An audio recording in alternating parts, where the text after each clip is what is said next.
In this video, I'm going to try to beat Rimworld starting with one colonist with 100% passions and 0 skills. I tried this challenge a few years ago, but I was brutally slaughtered by hundreds of mega spiders. Everyone died. This time, I'm going at it with all those past lessons in tow. Meet our protagonist, the most passionate possible colonist, Blaze Ambiguous. A pawn with level 0 in every skill area, starting from nothing, but armed with all the passions in every area he needs to help him learn faster and grow and improve. Starting alone and with nothing, but armed with the traits of super immune, industrious, and jogger, we have the foundation of a colonist with no skills to start, but the potential to become a super colonist. Will he have what it takes to build a rocket and escape this Rimworld to outer space? Let's begin with our embarkment. Alright, we're just spawning in as our protagonist. Here comes Blaze Ambiguous out of our drop pod, walking around. I'm just gonna pause time for a second, so let's take a look at him. Male, age 25. He has 0 stats and everything, which is pretty terrible right now, but all passions, which is going to become very overpowered later. And his traits are industrious, so his global work speed is 35% higher, super immune, so he gains immunity faster, and jogger, so he moves around faster. We are wearing no clothes, we have no gear to begin with, and we are currently situated inside of a large crater with only one entrance to the southern end. Almost everything else is clear, we've just got one line of sight blocker here. Anyway, it's time to get to work. What are our urgent needs? So right now he's not that hungry, but he will be getting hungry in a minute, so let's get started by just trying to harvest all of these berry bushes. We will probably fail to harvest many of them because our planting skill is still extremely low. But if he does manage to get at least one berry harvest, he'll have some food for the next day or so. Okay, the first bush, and we did manage to harvest that one. 2, harvest botch, so we missed that one. And we managed to get 3 out of the next 5 bushes. We've also got plants level 1, just from harvesting these few bushes here. We need somewhere safe to take these so that wild animals won't eat them, so I think we'll just take over this little ruin of a hut right here. Alright, we've managed to haul in around 35 berries. Now a light rain has begun. This is going to increase the deterioration of the berries. I think we want to get these things roofed over in the next couple minutes. We can keep grinding out that planting skill just by cutting down a few trees we've got here that are blocking our hut walls. And it looks like night's coming, but we're just going to schedule Blaze to work all night. And after just a little bit of food, don't stop now, Blaze. You're just about to hit level 2. Alright, so I've just sketched out one line to get this hut built as fast as possible. I just want to get a roof overhead so that we can get these supplies safe and maybe get to sleep. And one construction botched, but it looks like we're just about walled in now. Okay, that's everything. Now we can roof this off and get our food safe. And it may not be much for tonight, but we're going to just put down a sleeping spot. This is going to give him a little bit of comfort just to begin with. 0.4, so it's better than nothing. Because right now he's pretty upset. He's just been working all day and he's soaking wet. So we will just let him go to sleep. Good job, Blaze. Alright, day 2 is dawned. So we're looking a little bit stressed right now. We're pretty recreation deprived after a whole day full of work, so it's time to do something fun. We're going to put out a wooden horseshoes pin right here in front of our settlement. Now it's just a little bit more work on that. We've got construction level 1, and that should cover our recreation. Now he's not in such a bad mood anymore. Okay, good job, Blaze. Now that your recreation is full, you can get to more important tasks. So Blaze is pretty miserable right now. Let's take care of a few of these basic needs. 8 without table, as well as sleeping on the ground. Neither of these is so great. But if we construct a bed, a table, a chair, and maybe an end table and dresser, we can increase his comfort a lot. We'll just build these outside and then bring them indoors so that we can use the light from outdoors. There we go, good job, Blaze. Let's see what quality you get on this. And it looks like we got poor and awful quality on everything, but we're just going to have to live with it for tonight. There's just no time left in the day. See, he can only max out around 65% comfort in his current surroundings, but if he did a better job, we could make him even more comfortable. But it's better than sleeping on the ground tonight.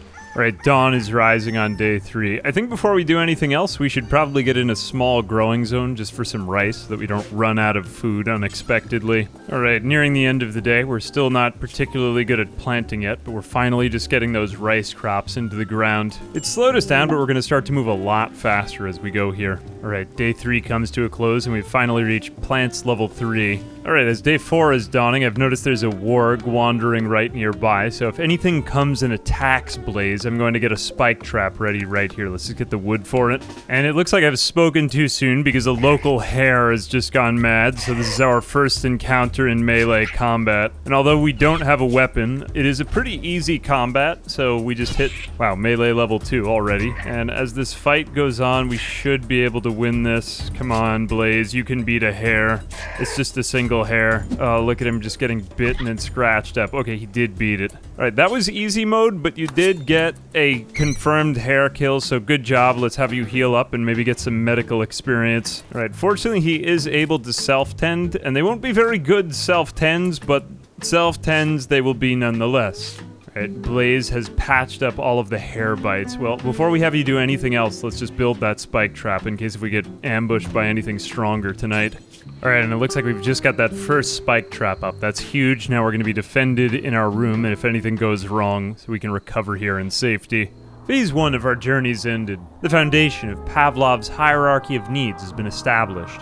Blaze has successfully built a shelter, fed himself, and secured a source of food. We've avoided any mental breaks, and we've established a secure perimeter around our hut. Now, Phase 2 begins. It's time to increase our means and expand our sphere of influence to push toward the edge of this crater. Get a handle on taming and controlling the wildlife living within. And just when I said it, we're now being raided by a member of Gas Band. Alright, Dennis, well, it was nice knowing you. At least this does give us a club, a slate club for equipping. You know, I could take this guy prisoner, but I just don't think it would be worth the time, and it's unfortunate, because those are some pretty sweet Liberty Spikes. Fare thee well, Dennis. You were too weak for this world. Alright, it looks like Blaze is getting started on his cooking skill, which is fantastic because he's going to be throwing up from his cooking for the next couple of months. We need to start somewhere, after all. Alright, Phase 2 begins now. If Phase 1 was about turtling and getting ready, then Phase 2 is going to be about arming up and pushing outward. The first step is going to be to take these marble block walls and deconstruct them. Alright, now that we've got all these resources freed up, we're going to go bring them down to our southern perimeter. So if we find a place where the passageway narrows right about here, we can start to go in with a marble wall. Really, any stone will do. That's just what we have lying around. And I think right about here we could start to construct a snare to trap any small raids that attack us from the beginning. Later on, we'll make better defenses, but for right now, this is just gonna have to do. Ultimately, setting up a firing lane from this position seems to be pretty ideal. But for right now, we have to opt for the more primitive constructions. And this is amazing. I can hardly believe it, but we've constructed an outer defense now. So not only do we have an interior defense around our abode, our home room, but we also have an external wall to keep us extra safe. It's like a big fortress in medieval times. Oh, let me just open this door. Blaze, go down there and just keep that door open so that the raiders will path to us. But now that we have an outer perimeter, we can start to strengthen that. But until that time, probably the next thing we want to embark upon is building a ranged weapon. We don't have a bow, and it would be nice to be able to take things out from afar. Right now, unfortunately, if we want to make even the most primitive of items a short bow, we're going to require crafting 2. And unfortunately, Blaze's crafting skill is only 0. Barely heard of it. So to that end, we're going to instruct him to make a few clubs, and with his general burning passion, it shouldn't take too many of these things for him to gain enough experience to make a short bow. And what do you know, right when I was about to build a bow, we have a trader from Thidios who has left us a recurve bow of all things, an amazing weapon. We don't even need to make our own bow, we can just get right on to the next step.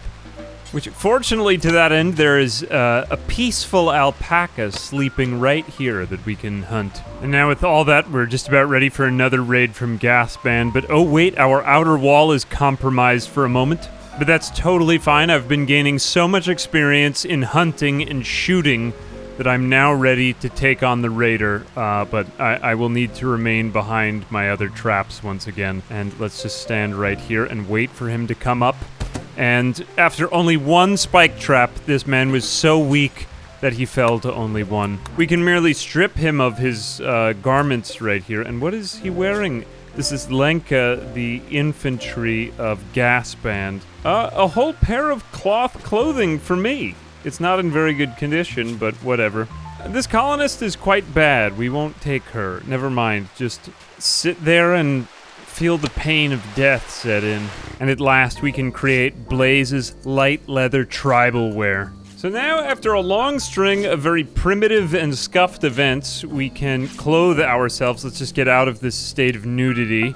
And at last, it may not be very good tribal wear, but it is my tribal wear, and we still don't have crafting one, but hey, we have all the things we need, so amazing. With all that, we've cared for all of our basic needs, we've established a perimeter, we've fended off a couple raids and shown that we can prove our worth in metal. Alongside that, we've handled some of the wildlife living in our very own crater right here. Now we can switch gears to cruise control. There's a lot more long-term planning to be done. So instead of solving all these last-minute problems, we can start to take a longer-term approach. I think if we begin planning out our base by sketching out some zones, it's probably going to be the best way to get started right here. Okay, with every base, we want to start off with the locations of the geothermal vents. So we have one right about here to start. Along with that, slightly out of view, there's another one here on the southern edge. And one more right about here. So that's 3, so that's a good, strong power supply. One more here. Beyond that, the other piece that we can't really move around at all is the location of fertile fields. So right around here is where we'll be planting our fields. This gives us a good, strong, continuous area of fertility. From there, we can plan to kind of centrally locate the rest of our base. Okay, the basic plans have been laid out, with the fields at the center of the colony because there's a lot of to and fro from the fields. Next, refrigeration over here, which would need the rec room over here beside it. Also the prison next to the fridge because we need meal delivery to happen fast. Stockpiles and workshops off to the side, but not too far removed from everything. And beyond that, bedrooms up here to the north. And down here to the south, nearby our wall, we have the infirmary. Now this base design has plenty of room for flexibility, so we can always add or remove things if we want in the future, but this gives us a general pattern to lay out as we get started. So we obviously aren't going to be hitting all these fields right away, but a nice thing to have set in stone before we begin is a stockpile. So I think now we can start working toward getting Blaze to expand his current shelter to this entire stockpile. Alright, moving along to more resource acquisition. Blaze's skills are actually growing. We've now, from all this hunting, grown to shooting level 4. From the one fight with the rabbit, melee level 2, so we can defend ourselves with our bare hands. Cooking, a little bit of it has occurred. We're still pretty terrible, but level 3. And plants has grown to the significant level of 5. Everything else remains at 0, unfortunately, but we will improve. So the next task here is to cut our marble trunks. We'll go up to 200 of them. And with that, we'll just take these chunks and outline our first wall for our stockpile here around the edge. Now this is a large stockpile room, but we'll be doubling it over as a barracks for now. And we've just had a transport pod crash, a 37-year-old named Jacob Russo. He is going to die in 14 hours if we don't do anything. He does have this artery blockage in his heart. This can randomly induce heart attacks, which is not so great, but other than that, he is a pretty sweet colonist. He's got double passion and, well, shooting, melee, and cooking, which is fantastic, as well as quick sleeper. So this person is actually not all that bad. I may not have a prison cell, but well, we can just rescue this person for right now. Let's set up our second bed and feed him. Go, Blaze, there is a man to be saved by you. You will be healed with rest by the fireside. And okay, after a little bit more stone cutting and constructing, we've now gotten to the point where we can start to construct some roofs over our base. Alright, I've decided that I want Russo to stay, and so the only real option here is to shoot him with a bow in his bed until he submits, and then we can put him in another bed, and then convert him to join our faction. That's really the only option here. Sadly, he has also resisted arrest, so yes, shooting him seems to be the only real option here if we want to take him on in our faction. Russo, you will submit or you will join. But one way or another, you will probably get badly mauled. There we go, we've downed him, his berserk rage has come to an end, and are his wounds too? Oh my goodness. He is really not in particularly good shape. We've shot him in the heart with our bow and arrow. Let's tend to him. We do want him to live, of course. And it looks like we have saved his life. Huzzah. It will take some time, but he should join our faction, as well as Blaze will also gain some medical experience. Some much-needed medical experience from patching up these wounds. Every day, Blaze is learning and improving, getting better. Overall, our colony is still a bit unstable, but growing. Alongside the base developments, it now seems that Blaze has eked out a basic but strong skill set. Good construction skill means that he won't mess things up, as well as now passable plant skill. He's going to go about all his routine tasks much faster. Alongside that, he can somewhat defend himself with 5 shooting and 2 melee. But this is where we're going to get on to more of those advanced skills, the medical, the social, the intellectual. Research and advancement, this is going to present some new challenges. It seems we're just making the first attempts at social encounters with the prisoner here, Rousseau, whose resistance has been reduced from 17 to 16.7. We aren't getting much mileage out of our 0 social, but hey, at least it's progress, right?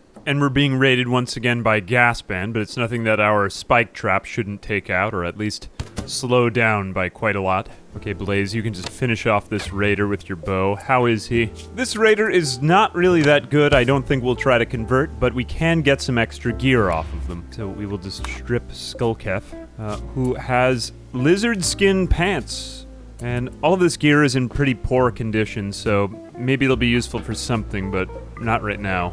Now it looks like Blaze is making a little bit of progress right here. He's gone from social 0 to social 2, just trying to chat up Rousseau and make a little bit of a friendship here. We've got down to resistance 15.2. So slow at first, but steady. Alright, we're just embarking on another easily grindable skill. It's time for some mining so that we can start to get some electronics and components running. Without even 1 square mined, we've already reached mining level 1, which just goes to show how far this burning passion goes. And he's got 1 square mined out. Altogether, that's just under 1,500 experience. Progress. And alright, I've just made these walls a little bit more segmented so this looks a bit nicer, and Rousseau's prison cell is just slightly more pleasant for him. Right, well, we've had a transport pod crash of a man literally through the ceiling of our prison cell. His name is Luke Sanford. This is really unusual. He is unfortunately a wimp, but he is also an incredibly good miner and a fast learner, as well as psychically deaf, which is fine. I think we will add him to the ranks of our prisoners. Luke Sanford, you're too good to let you escape. I must capture you. He's dead, never mind. Oh well, he was too weak, I guess. Alright, with just a couple more power cables buried, it looks like we are going to get electricity at last online. At last. Maybe on paper it looks like everything is falling apart, there's blood and vomit all over the floor. But now with the advent of electricity, we finally have our first steps toward automation of technology. Not only have Blaze's skills improved, but now, because he's so good at everything he does, the environment around him is conspiring toward his success. Okay, we've just had another member of Gasband land on the surface here.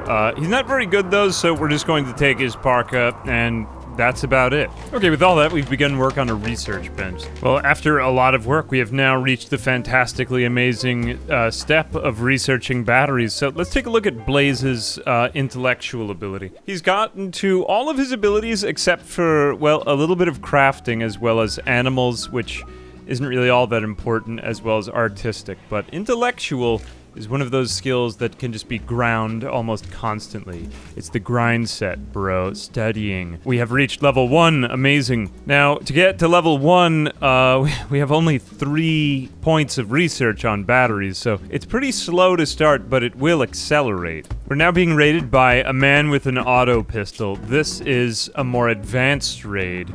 It is an excellent auto pistol, and he has a free flak vest if he should survive. Okay, Maker, let's see if we can undo you. Maker, what kind of person are you? He is very badly injured.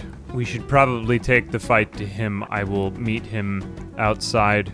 Now, an auto pistol is not the greatest weapon, but he's running for cover here. Let's get to our own cover behind this tree. And I will also rush him with Rousseau, who is a fine melee fighter. This is very primitive weaponry we're fighting with, so this should be pretty much fine. If we can just hit him with this club, the fight should be all but over. And we have struck him. Let's go in for the kill and stop the firing. He'll die anyway in only 8 hours. rush this man. Unfortunately, he managed to shoot Russo in the leg with the auto pistol, but only a minor flesh wound lets it melee attack him. Oh, unfortunately, he's died. Burn in hell, sir. You get what you deserve. Intellectual level 3. And as a cold snap sets in, most of the plants and vegetation have died. It's a little bit late for winter, but we got hit with it this year still. We're on the cusp of gaining power and being able to run a colony much more smoothly, but for right now, it's one last stretch. Meanwhile, within, we're gaining more intellectual levels. And the winter season is ending, so now the fertile soil is coming back. We'll be able to get to more planting before you know it. Seasons change and bring fresh, new green life. And okay, we are converging on intellectual level 6, and that is just enough for battery research to be completed. We now have storable power. For now, I've set up a battery room over here on the edge, someplace we won't really have to access it very often, but where we can separate them out in the event of a deadly explosion. Alright, and we're just finishing up construction on the battery here. This should start generating some wattage for our colony. Now the lights are on, and we should get better production speed for all of our workshops. And the next thing we'll go on to is building our fridge. Now, it may not look like a fridge very much yet, but once we get this thing roofed off, it'll at least be an enclosed space. There we go, they're just about done with the roof now. And now with power running, we can start to look at the temperature overlay for the fridge. So it is cooling down.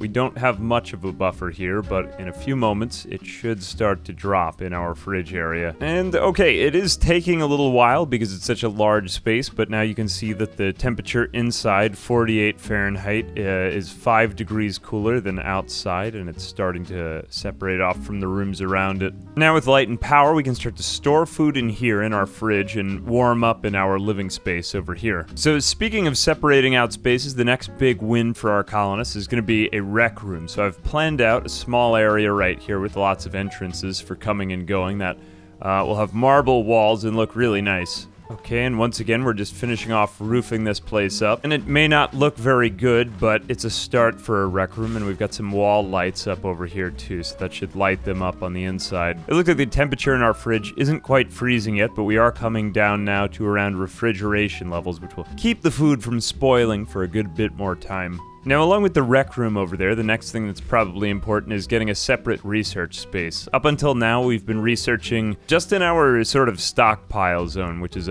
really a multi-purpose room right now. But if we can bring that over here into its own space and then clean that up, that's going to give us a big research speed factor boost. Right, just getting a little bit of work done there. And okay, they're finally finished. And just ignore the lack of floors. Over here, we're getting started on our workshop. So we've got sort of a compound coming into shape over here. We've got multi-purpose barracks, fields for planting that will start to flesh out, fridge and kitchen, butcher, rec room, and everything else up top. Later on, we'll get started on bedrooms. You can see we've started getting that laying out up here. But for now, back to work. And now we're just completing work on the workshop. Once we have this stonecutter's table inside, that's going to give us a big bonus to production. And alongside that, at last, we have some space for our own individual bedrooms. We need to get these things cleaned up because right now they're awful bedrooms, which is pretty terrible, so we want to get on that ASAP. But it's nice to have some privacy at last. You know, this is where the major work of the colony takes place, separating out all the individual workflows. Now it's not all just jumbled up in one room, but it's visible. Behold, with the eyes, the separation of each of the workspaces, the efficiency, the construction. Truly it is a splendiferous joy to gaze upon with one's eyes.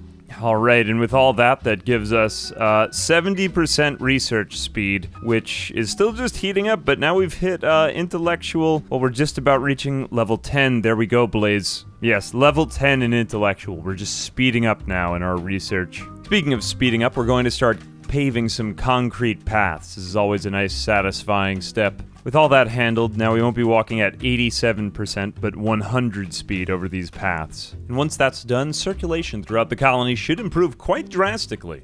Alright, now with the paths paved, we're just getting on to building a block around our geothermal vent. We just want to hold this door open as soon as we're done with the construction over here. Let's just walk in that space, because otherwise this could cause some sort of overheating of the vent. And there we go. Just a little bit of a containment device. We shouldn't actually be roofing that. Let's just remove that roof as we go so that the heat can kind of filter off.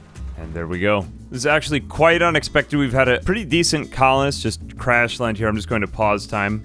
Death in only 4 hours, so we should probably do some tending. But tough, fast learner and annoying voice, which isn't so good, but the other 2 traits are quite amazing. Minla Bentley, age 24. And she is actually quite good at mining and melee, so this is probably a colonist worth picking up. If she doesn't want to stay, we'll make her. Let's just do a really quick tend right here, just only 3 hours and stabilized. All right, well, we don't have an actual prison cell right now, so we're just going to use the geothermal vent room. That's not exactly ideal, so it would be better if we just planned another prison cell over here. I know that this is a diversion of resources, but hey, we're really good at constructing now, so we might as well just make use of that to make our prisoner comfortable if we can't really give her the time right now. And okay, we've finished off the prison cell, well, more or less. There's still some debris from the creation of it there, but I used wood floors here, and if we just bring over Minla, there we go. So she should be somewhat more comfortable. It is a poor bed, but hey, at least she has some surroundings if we just clean that up. What do we get for room quality? Still awful, dull, now mediocre. Okay, so that'll keep her from going crazy quite as often. We have set her to recruitment now, but she has only 13 resistance, which is not really that high, so she should be fairly easy to convince to join our faction. Now, getting a nice roof overhead there, too. And we're just bringing down Minla's resistance here. Should be just about at 0 now. Okay, a little bit more time has gone by, and now I'm thinking it's just about recruitment time. Just speed up a little bit here, and... Okay, Minla has joined the colony, so let's take a look at Minla. She is, as mentioned before, a very good miner and also perhaps melee combatant, and the traits are net positive. Annoying voice isn't great for relationships with other colonists, but tough and fast learners certainly are, so welcome aboard. And we've also just got a bulk goods trader arriving. Let's go ahead and see what they've got. Alright, potentially useful. They have some cloth that we've been looking for, as well as some steel, and we can sell them some of our rice. We're just going to go in here. Alright, with another colonist working, we can just finish up here on geothermal generator research. So now we can go over here to our geothermal vent we've blocked off, and we go over to power. We can just add that in over here. Now, we may not have the steel, but soon we will have it. And there's enough work to go around in the colony. Now this is going to kind of ease up our workers here. We've also just got these bedrooms floored just to keep things clean. Eventually, I will start to put in some hallways here. You can see a little bit of the steel underneath the doors. Things are beginning to look actually somewhat more organized. Right, and we've just got all the steel we needed for this project to be finished, and nice. Now we have power generation going, so we can hook that into our grid. We don't need to get rid of our wind turbine. That will just add to our kind of fluctuating battery power, but this should make our battery fully powered and operational. You can see that we've got some excess here now. And there it goes, fully charging. Although I gotta say, we're starting to get some bigger raids now. We've just been raided again by Gas Band. They are mostly just carrying primitive weaponry like clubs and knives, but this one has an auto pistol. Is he any good at shooting? No. All around, quite terrible combatants. Let's just get into positions. It looks like they didn't actually lose anyone on there. There might be a bit of a shootout. We're just going to have to get into position. We want to make use of our one spike trap right here. Maybe we can stay inside, although they might be able to set fire to some of our crops. Just stand right there. It looks like they're trying to get through the doorway, and we've got one down. We can stand over here. It looks like their gunman is over there. I think we can just take cover behind this tree, and we're shooting. We're in a shootout. Okay, I think this position is slightly better. We've still got one spike trap between us and then no blaze. Run. Run away. Run away. And it looks like we just took down the last one. Now Skulk over here. We'll just let him go through so that he doesn't start beating us. Blaze did take some minor wounds there, but nothing broke the skin. Okay, unexpected, but it looks like Russo tried to woo Minla by joking about, of course, machine personas. Minla became aroused and agreed to become Russo's lover, so we have new lovers now. We're going to need to create a double bed up here for them, as we'll probably do with the rest of our colonists. We'll just kind of rearrange these rooms a bit so that we can fit those in there. Love is in the air. Okay, so in addition to that, the next thing I've assigned is to just create a major concrete over here. We want to get some sort of combat area where we can fight anyone who comes and tries to attack our base. And now it's finished. All right, so that is the whole area done. All right, just by a random event, we've had a brave named Kruger has arrived and wants to join the colony. She's willing to contribute, but will not leave voluntarily. Okay, usually with these people, it pays to accept them, see how they are, and if I don't like them, just banish them. So let's see. Kruger, okay. Who are you? You are actually pretty good. Well, your melee and shooting are pretty amazing. Nervous undergrounder, not exactly my favorite traits, but definitely not so bad. And some crafting skill to boot. I'd say yes, you're allowed to stay. We also just finished up the double beds here, so now we have Minla and Russo sleeping together so that they can be happier and get a whole set of very overpowered mood buffs along with it for sleeping together. Alright, the next thing I've just added to our defense area is a set of granite walls and sandbags, just so that we can be at an advantage standing behind these. I may have to change the location of some of this stuff, also to slow down whoever's incoming from down here with maybe a sandbag dotted area, but that's for later. Alright, we've had some people land in drop pods with a raid, so I've just drafted the colonists right here. We've got incoming melee attack. We've captured one pigman colonist, and we have to stabilize him right now, but we have him over at the bed. We might as well just take him there. This is Lube, L-U-U-B, or Lube. Who can really say, but only 3 hours till death. I just don't think there's any time right here. We just need to tend him. This is emergency care. Not very good. This guy got shredded up. Yeah, just totally torn apart by gunshot wounds. Just how we have to do something. Blaze is also not in particularly good condition. What are you doing? Just sitting there. Self-tend, please. Okay, fortunately he does have more time though, so we can just let him be. But yeah, Russo was uninjured from the fight, so at least someone is standing.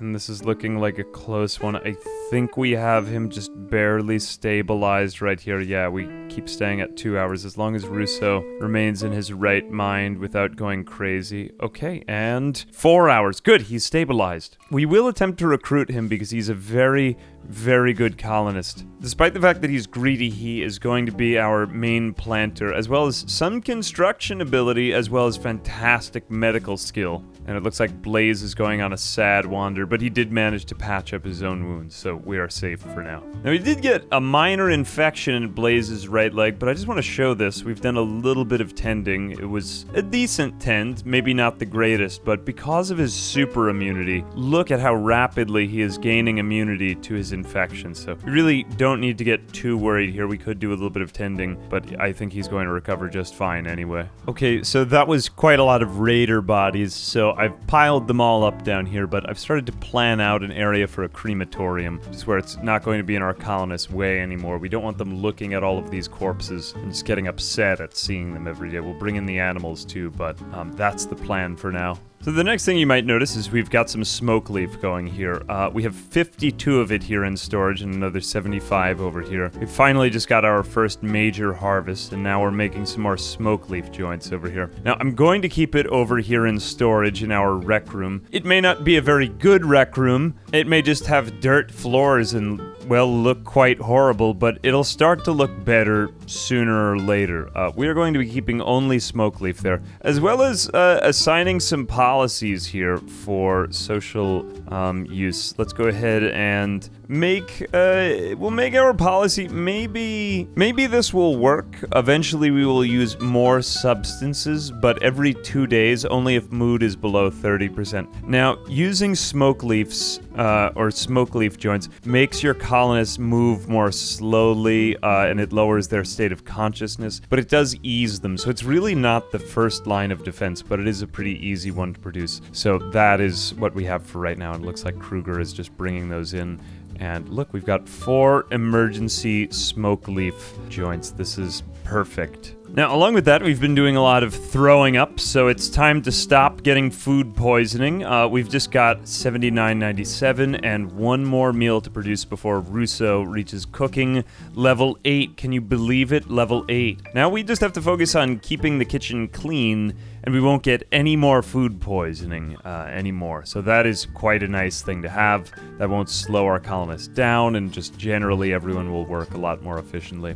We've got our butcher area over here too, so we keep the dirtiness away from the cleanliness, of course. Alongside that, we're just finishing up our granite electric crematorium area right here. So we now have separation of all these. Let's just set up this stockpile so that we can actually take these things in a minute. But that is kind of a nice workflow. We can just have corpse cremation forever, and we'll do it just in the local areas so that they don't get distracted with ones far away. But that is pretty useful. Let's just use some of that right now. So yes, we are disposing of those nicely. All right, we were digging under mountain for steel, but we've just had a small infestation spawn. So I think we can take this out from a safe distance over here. Let's just get everyone drafted and lined up.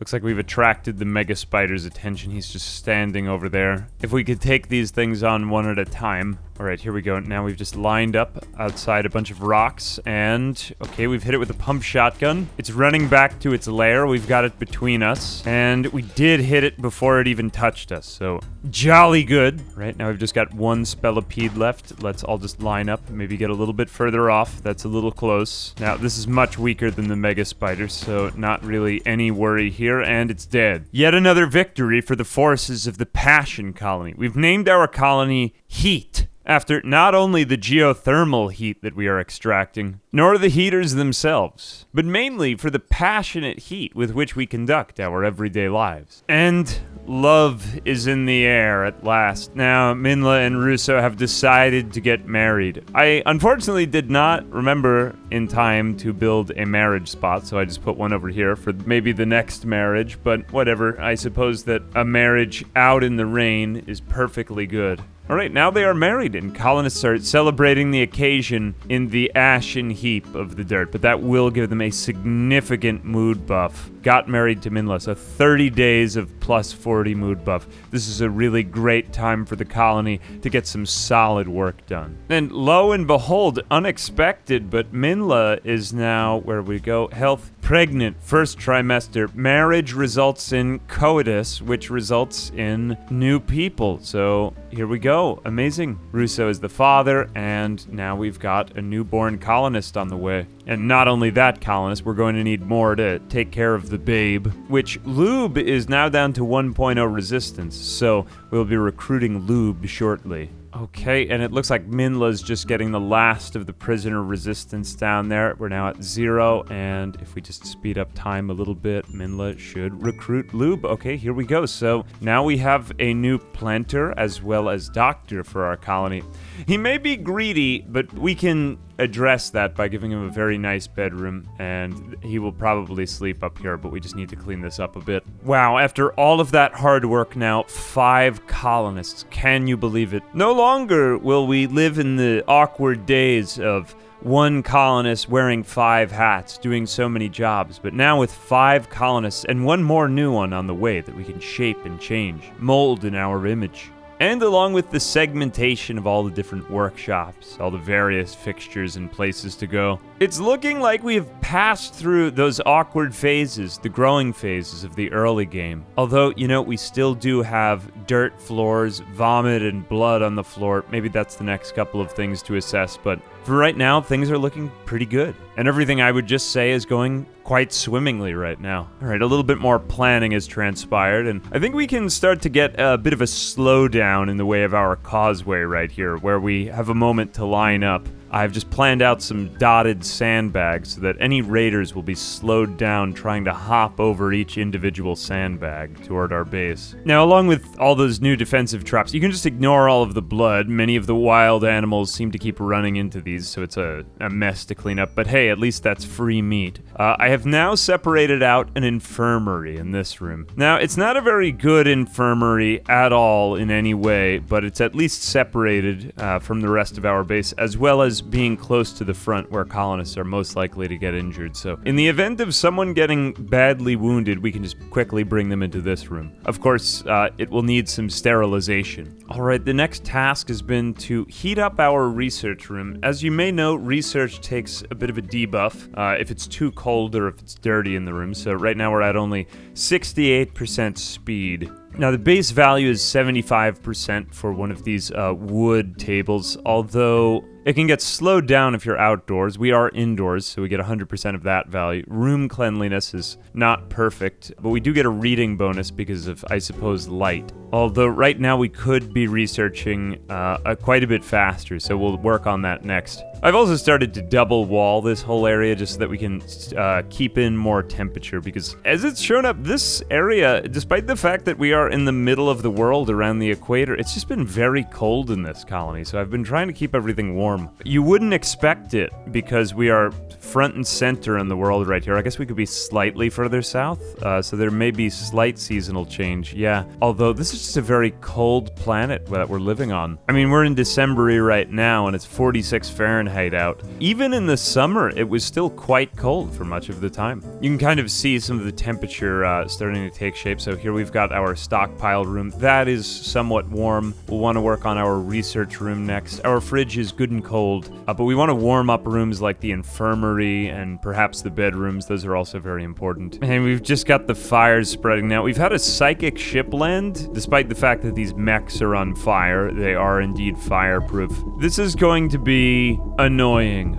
Fortunately, it affects only males, so not all of our colonists, but we will need to rely on the power of Smokeleaf in order to just continue to avoid this for a while. It's not a problem we're exactly ready to solve. I mean, look at our current weapons. They're pretty terrible. We just have to sort of get better at living with it, but then eventually we will address it. I always think of a mech raid as an opportunity to kind of improve your surroundings. Usually they just try to induce your colonists to spiral into a mood break, so I use these opportunities to improve the bedrooms, the surroundings, and make my colonists very, very comfortable above all else. You can kind of see this. I've started to wall in and heat up our bed area because it is quite cold once again. Even in these bedrooms, it is currently, it's around only 13 degrees Fahrenheit, well below freezing temperatures, so warming these places up would be of great import. All right, we've had another one of those random events. A furry man named Delish. I'm not really sure how you pronounce this, but he has plenty of time left, although he is hypothermic, but, well, whatever. He's great with animals, but perhaps much more importantly, good at crafting. The ascetic and psychically dull are pretty good. I like those traits. And not really any major health conditions. So yeah, this is another potential colonist for our clan. And speaking of marriage, now Lube is also a very good doctor, so we've assigned him the task of overseeing the birth of Minla, and hopefully this will all go okay. We've cleaned out the room. We have Russo, the father, as a spectator. Just cross your fingers here. We don't really have very great medical facilities, but it's the best we can do. And it looks like a pretty healthy baby. Okay, healthy childbirth. And Minla looks pretty healthy after all that, too. Now, I suppose the baby doesn't really have a name, Russo, newborn. I guess we'll wait on naming the baby Russo, because, well, that is technically Dad's last name. It's Jacob. So there you have it. The first child has been born to the heat. In the meantime, the psychic drone has intensified, but we've got a nice heater now, so people hopefully won't go crazy in their bedrooms, and the outdoor temperature is just slightly heated up, too. Alright, the psychic drone has kind of come to a head. Everyone's on sort of a break risk right here. I still don't really think we're ready to deal with these things, but I've decided enough is enough. We need to just construct some traps here, just build up some sort of defense, and then go for it, because, well, really the dangerous one here is the Scyther. He could cut off someone's arm or leg, and that's no joke. It's only 3 of them, and I think we could take that many out anyway. Alright, so here goes nothing. We have enough colonists predisposed to other paths, so let's just see if you fall. You've gone into the granite trap, and you should start to slow down now. Hopefully the others will come through here. It looks like we're outspeeding this Scyther, though. That's at least 1 down. The others we can deal with. Okay, and another hit or 2 on the Scyther. Just take it down. Ooh, that guy's fast. We did manage to outspeed him again, though. It looks like this thing is just about to go down. Unfortunately, it doesn't bleed or leak oil or anything. And good, 1 down. Now we'll hopefully be able to attract one of the others through. Okay, if we could just get you to come through here. No, Blaze, go down. Go away. He's been shot, but he'll be alright. We just need to send the others in there. Oh no, Blaze is down. But the Lancer is faltering. Come on, we just got one shot at this, and good crawl away, Blaze. Okay, we've got another one. Just head back for now. We'll deal with the rest later. And enough of that. That psychic drone got to high levels. That was getting to be a bit too much of a nuisance. The evil robots are no more. Alright, we've got a high-tech research bench. We've just got a pair of my favorite technologies researched now. Psychoid brewing for Psychite tea, but perhaps more importantly, microelectronics, which now we can get an orbital trade beacon going so that we can start to make all of our useless goods and any resources lying around into potential silver to be used in new trades for better goods that are more useful to us. Alongside that, we've just sped up the production efficiency of our workshops here with these tool cabinets. So now those are applying to our art, tailoring, as well as our stone cutting benches over here. And we've built in a smelter so that we can make use out of just about all of the resources lying around on the map. Alongside that, we're also getting a nice healthy harvest of psychoid leaves, so those can be used in brewing psychite tea, which we will be using quite a lot of. It is a very useful resource, as well as potentially starting a massive flake empire, which, as you know, is just about always the best way to earn money in Rimworld. Okay, with our defenses up, we've got a tribal raid incoming. This is Neanderthal people, so they're quite robust. Right, they're making their way through. They're getting slowed down on some of the obstacles here, but not most. I tried to ensnare them in some spike traps right here, but honestly, our main defenses here, I think, are just leaving too much surface area, so we keep needing to retreat back to this one space. We may want to invest in a bit of a melee colonist here, because this seems more necessary, and we've got a plague, too. But when it rains, it pours, I suppose, but only Russo has been injured. Not even breaking the skin. Wow. Amazing.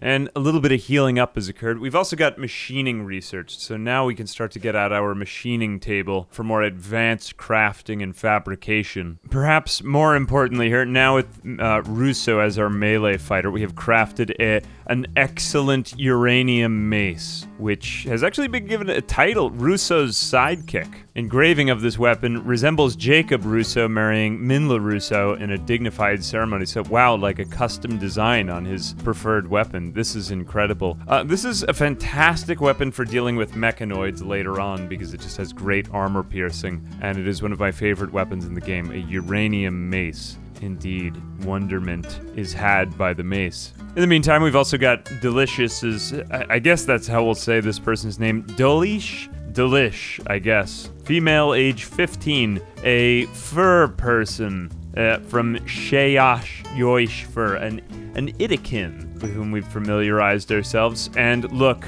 now one of us, and also has the animal war call ability, which is quite amazing. So now, I guess, also slightly better temperature insulation due to the fur skin, but amazing. Another colonist among our flock. All right, we've got what looks like another raid from Gas Band. Now we can just set up over here, though. We've got a little bit of a lineup here with some of these traps. Russo with the uranium mace is now able to fight them off. We've got half the raid down. And Tox Gas. Yikes. All right, what is our build up at? Initial. Okay, we just need to get out of this, finish them off, and get out of here. Get out of that Tox Gas, though, before it builds up. That can cause health complications here. Now, Russo, he was the closest to the Tox Gas, and only 23%, though that is a risk. So now we have a dedicated combat area, an infirmary, and the rest of our base. Along with that, we're starting to segment out and separate the temperature on more of our rooms. We've also got some of that sterile tile, if you can see it coming up in our research room. Still largely a work in progress, and we keep kind of losing our place because of the sheer amount of construction we need to do just to build up our colony. But I will say right now, Blaze is really the strongest. If it weren't for Blaze, this colony would fall apart, man. Look at all of his various areas that he's improved in. He's just so good at so many things. It's too bad he can't be in multiple places at once, because if he could, we might just need 2 of him and he would be about as good as all of these colonists. That's really the truth about picking the right colonists, that is to say. But here we are, we're finally cleaning at last. Higher order needs. Speaking of longer-term planning, I've decided to swap out all of our crops from rice to corn. We just have more than enough food to go around now. We've got 634 corn in reserve and 47 rice. I think it's safe to move over to longer-term, less laborious crops now.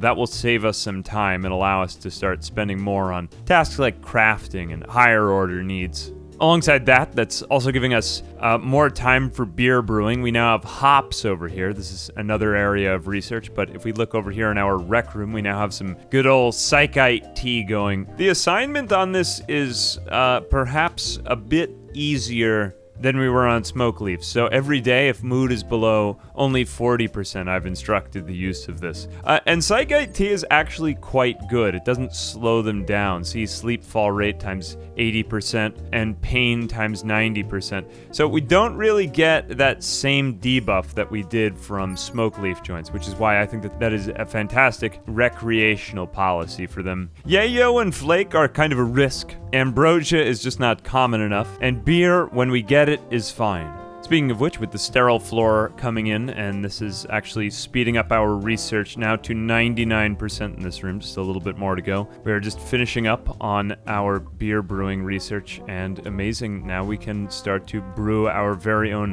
homegrown beers. And now we're just about there at last. I find this part so satisfying when we take out the last specks of dirt from our research room, and it is perfectly clean and laboratorial.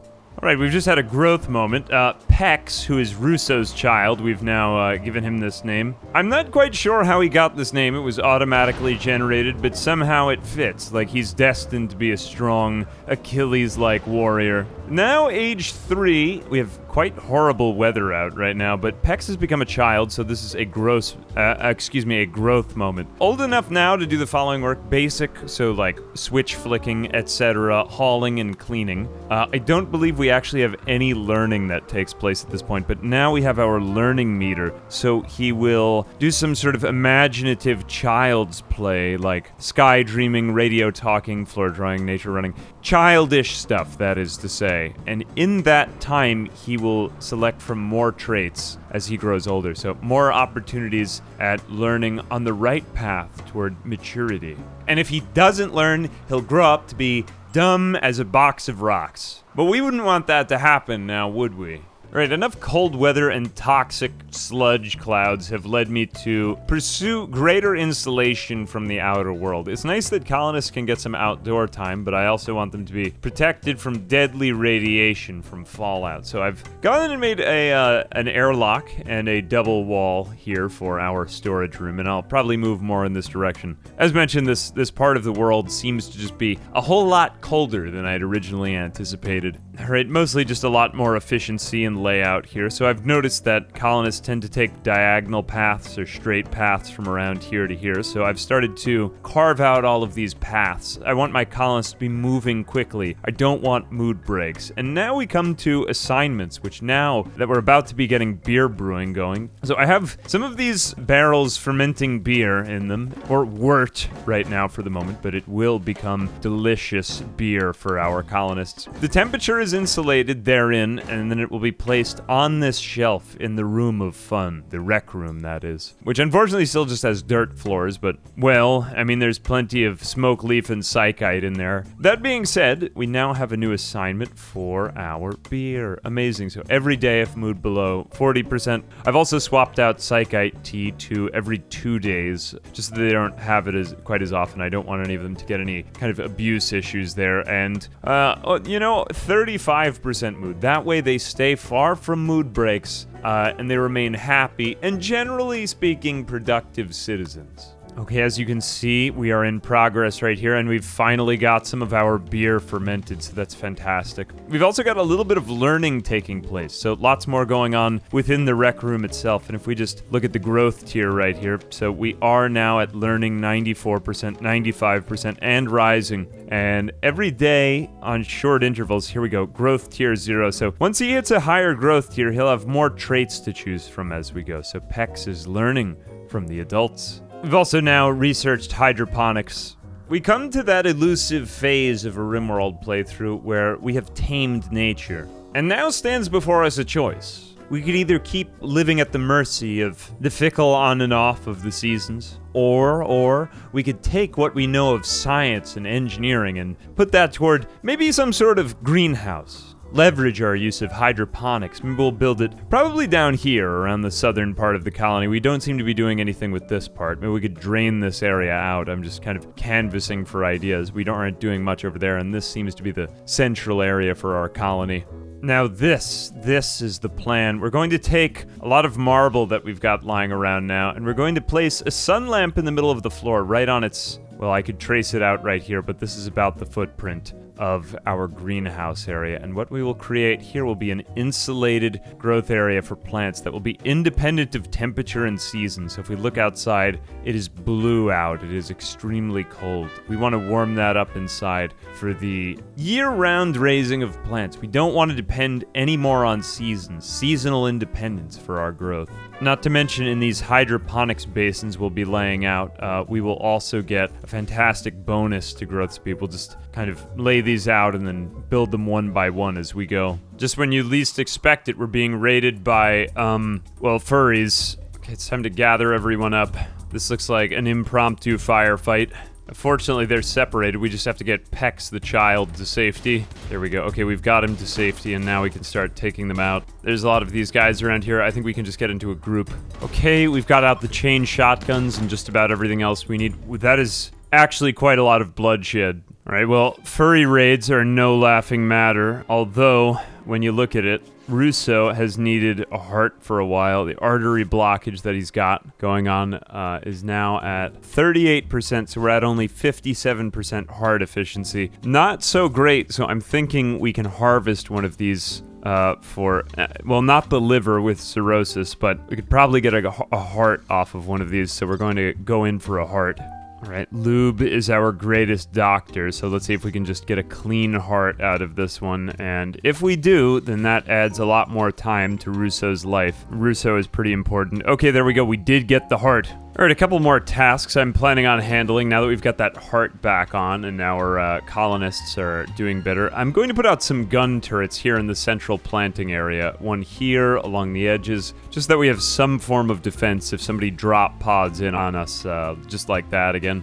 Other thing too I've started to handle, and maybe I'll change the coloration here. It still looks pretty ugly, but I've put in a carpet into our rec room. It's mostly just dirt now, but later, trust me, it will look nice. Alongside that, 1, 2, and 3, we can put in some turrets here in our kind of kill box area and hope for the best over there. Alongside that, we've also got the greenhouse up and running now. Now, we won't be getting any hydroponics bays in for a little while just because we need, more components than steel because we're using those for other tasks right now. But hey, at the very least, this gives us a reliable crop, and the temperature in here is pretty good. We've got 69 degrees Fahrenheit from our heater in here, and double walled in gives us that airlock. So it's 38 outside, around 48 in the airlock, and then 69 once you get inside. So a pretty nice way to create a controlled environment. Okay, this is somewhat awkward. I'm actually going to pause time just to explain this here. So I've been strip mining out the northern mountains. We need more of everything, but mainly more steel, but we've hit an infestation up here. This is actually not a bad way to deal with an infestation. We may just wait a little while, but I think we will be ready to confront this because we do have one strong melee fighter, but we just have to fill the gap. I'm going to wait until they fall asleep. Okay, the positioning is kind of awkward here, but I have managed to get our main melee fighter right there, and everybody else lined up back behind them. Alright, just 2 nests, not too bad. Only, what did we get on Russo? Just minor injuries, hopefully. Actually, no, they're horrible injuries. Someone else handle it, maybe Blaze, because he is the most lively and sanguine among our colonists. Someone else beat that one to death. I don't want it getting back up. They deserve to die. Good, though. We've got the nests. And honestly, as far as infestations go, not all that bad. You take out that one. I don't want any more of these things spawning, but thusly do we keep these passages only 1 tile wide. Go over there and just beat it up. Do better. All right, infestation cleared. All right, and after the fight, back at the base, we've actually got a multi-analyzer up and running now, so this is going to bring our research speed up from 98% all the way to...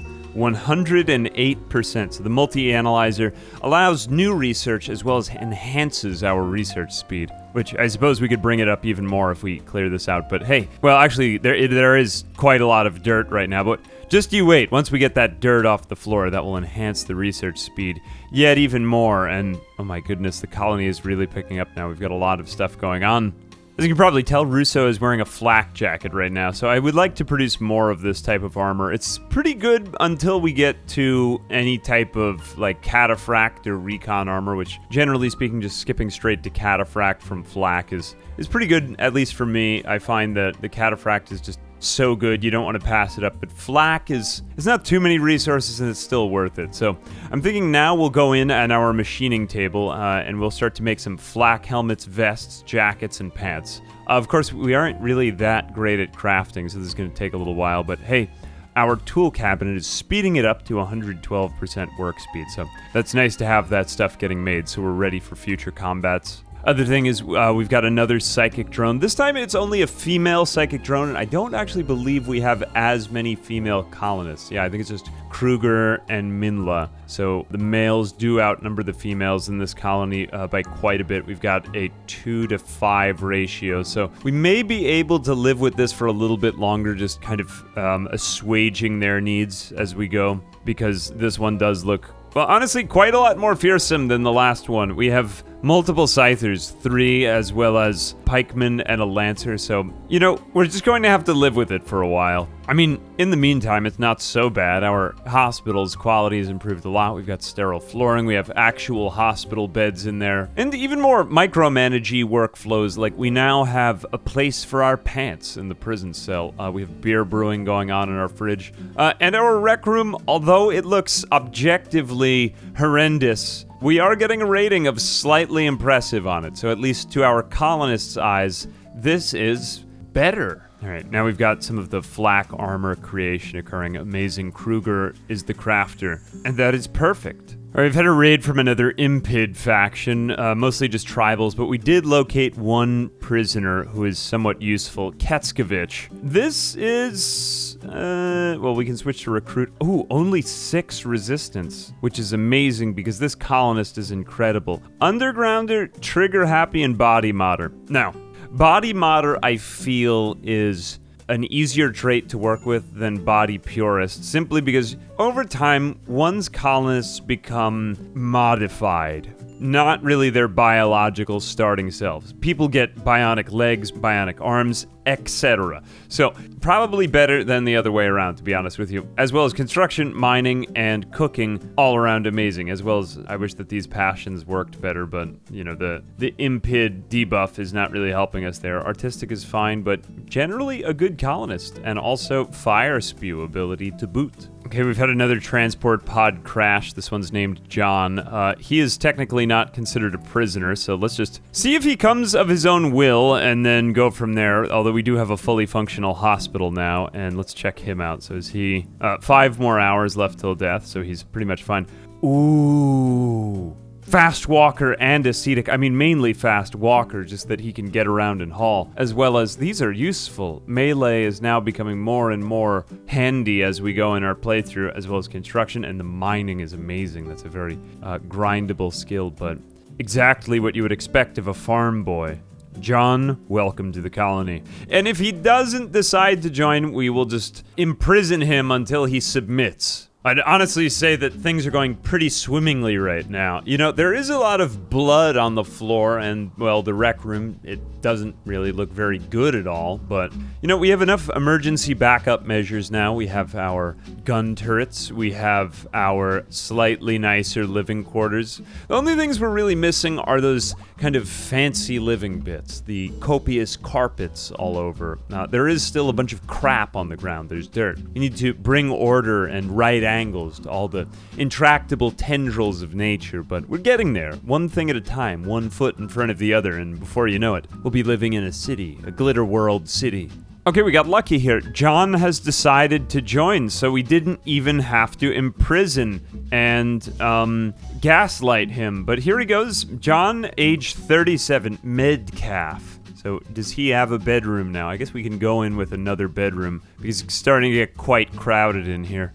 John, Welcome, John. And it is with immense satisfaction that I am proud to announce that the floors to our rec room are done. I think, color coordination isn't my strongest suit, but trial and error. And we will arrive at a slightly better carpeting color. But hey, it's better than the literal dirt we were living with before. Other thing I've started to do here is just take Pex and make him into a permanent cleaner. He is, for now, for all intents and purposes, a Roomba child. This is really the best he can do when he's not learning, making our lives slightly more pleasant. Which, that being said, we've been living for, months now with this extreme psychic drone, so I think of this as an opportunity because I am too afraid to encounter them yet, lest some of us die while we still don't have the military resources, to just generally make life more agreeable and pleasant. Alright, this is somewhat of a ridiculous task now, but I hate the appearance of dirt on our colony floors, so I've decided to just cover everything in concrete. This way they won't be tracking dirt everywhere around and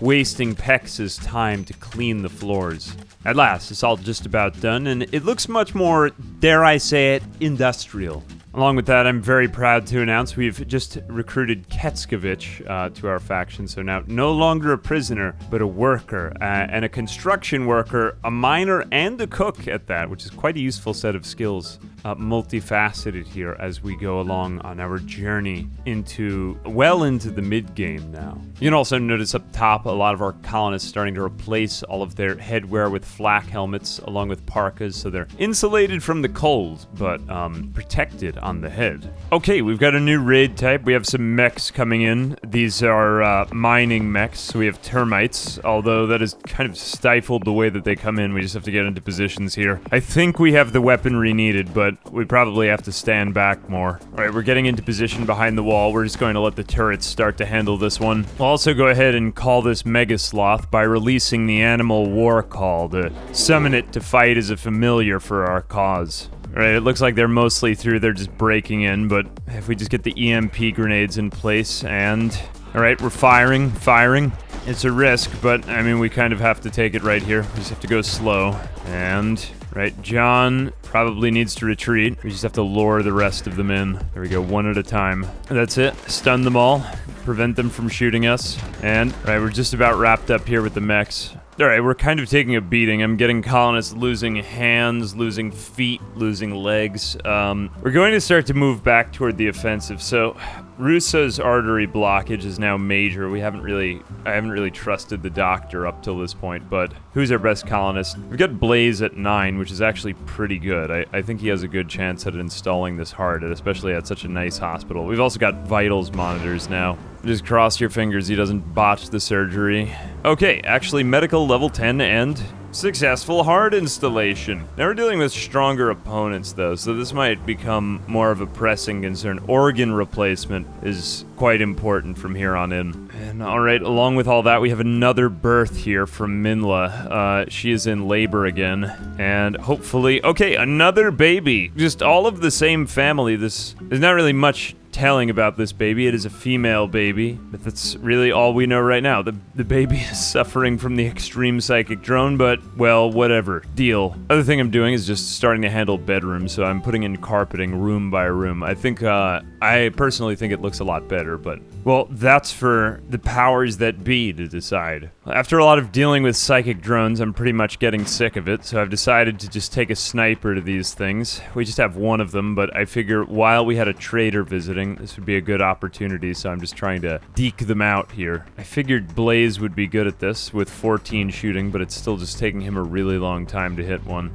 Okay, I've actually awoken them, so now we can just kind of run back. So we've got the Scythers coming. So even if we can't deal with all of the mechs, we can at least get the Scythers here. And, alright, they'll take out the turret, but hey, deal with the traders. Maybe they'll drop some stuff, too. At least we've got a couple solutions lined up now to this thing.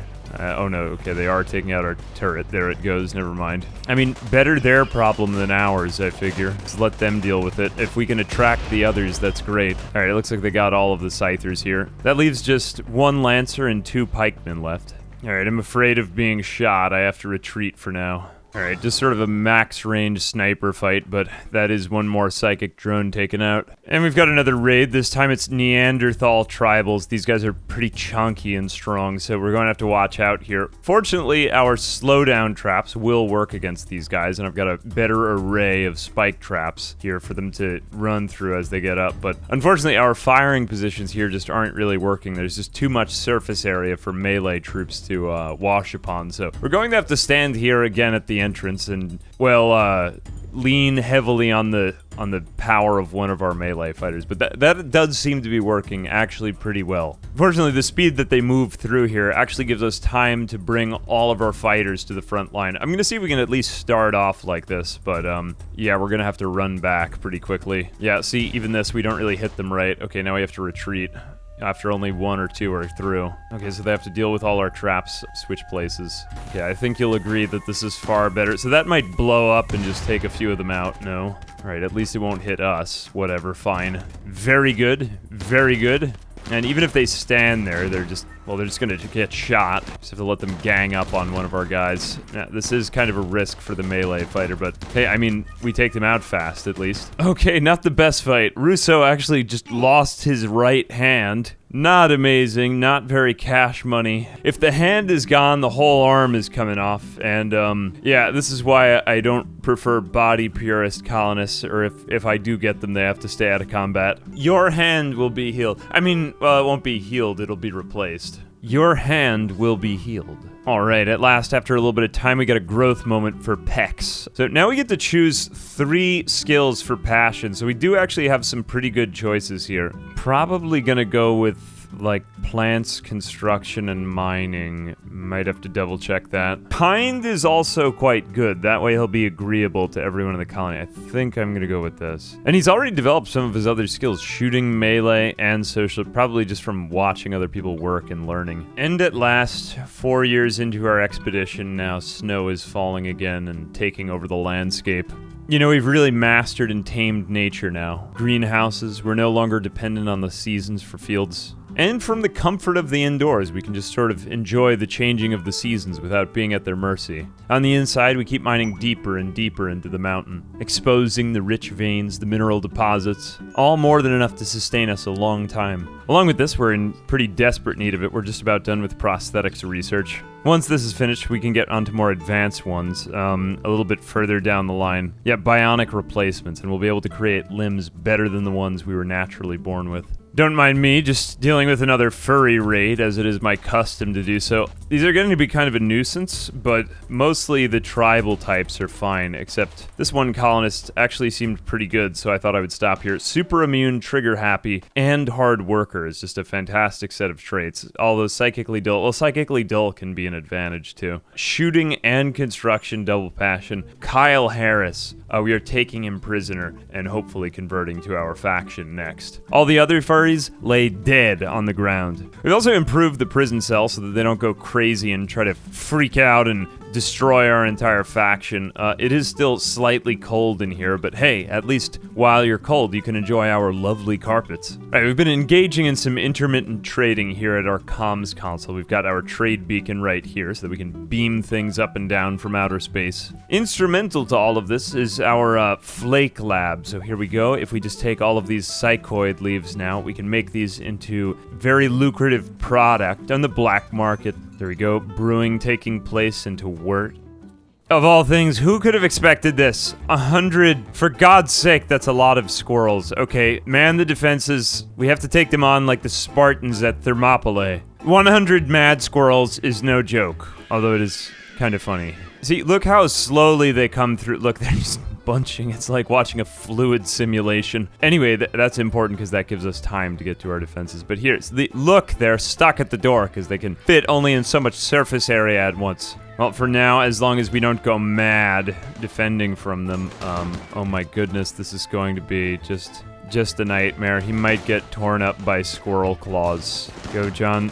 Do not let the squirrels take you into that good night. See, this is the way to deal with squirrels. Don't let them overwhelm you. Oh, I guess they're getting past us. Oh, we have to get away from the corpse rot, too. Well, you know, I'm more worried about the squirrels right now. Oh, you gotta go home. You have a baby. I think that's most of the squirrel menace. Just kind of a weird fight. I thought I'd zoom in on this. I think you can... Oh yeah, I forgot that I set you to be aggressive when you're not there.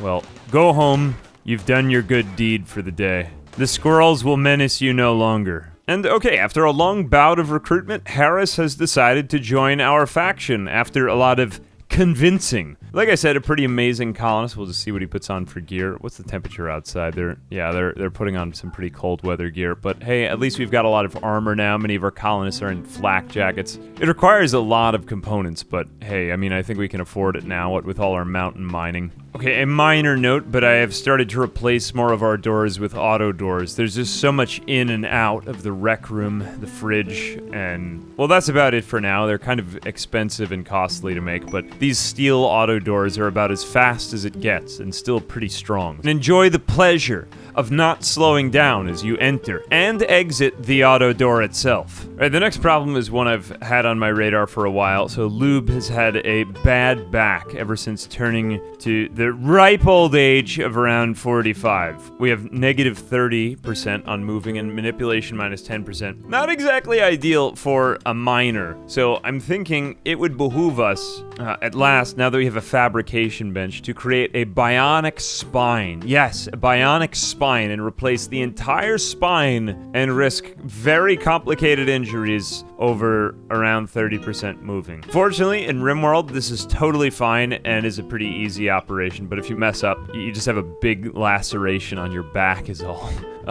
Just avoid that. All right, the next one we've got is a psychic drone ship, again on female. So not really quite as many colonists right here, but still an annoyance, and the mechs are getting a lot stronger. Our wealth has increased quite drastically. It is, well, we are quagmired in wealth now, so they will necessarily get worse. Right, fortunately, we've got mortars going in now, so we can take this thing out from, or at least aggro it from further away. I don't really think we'll take it all the way out, but I mean, whatever I can do to just not have to encounter these things. So I've got EMP and high explosive mortars here. I don't expect it to completely take them out, but hey, all I really need to take out is the ship, to be honest with you. Here we go, another round.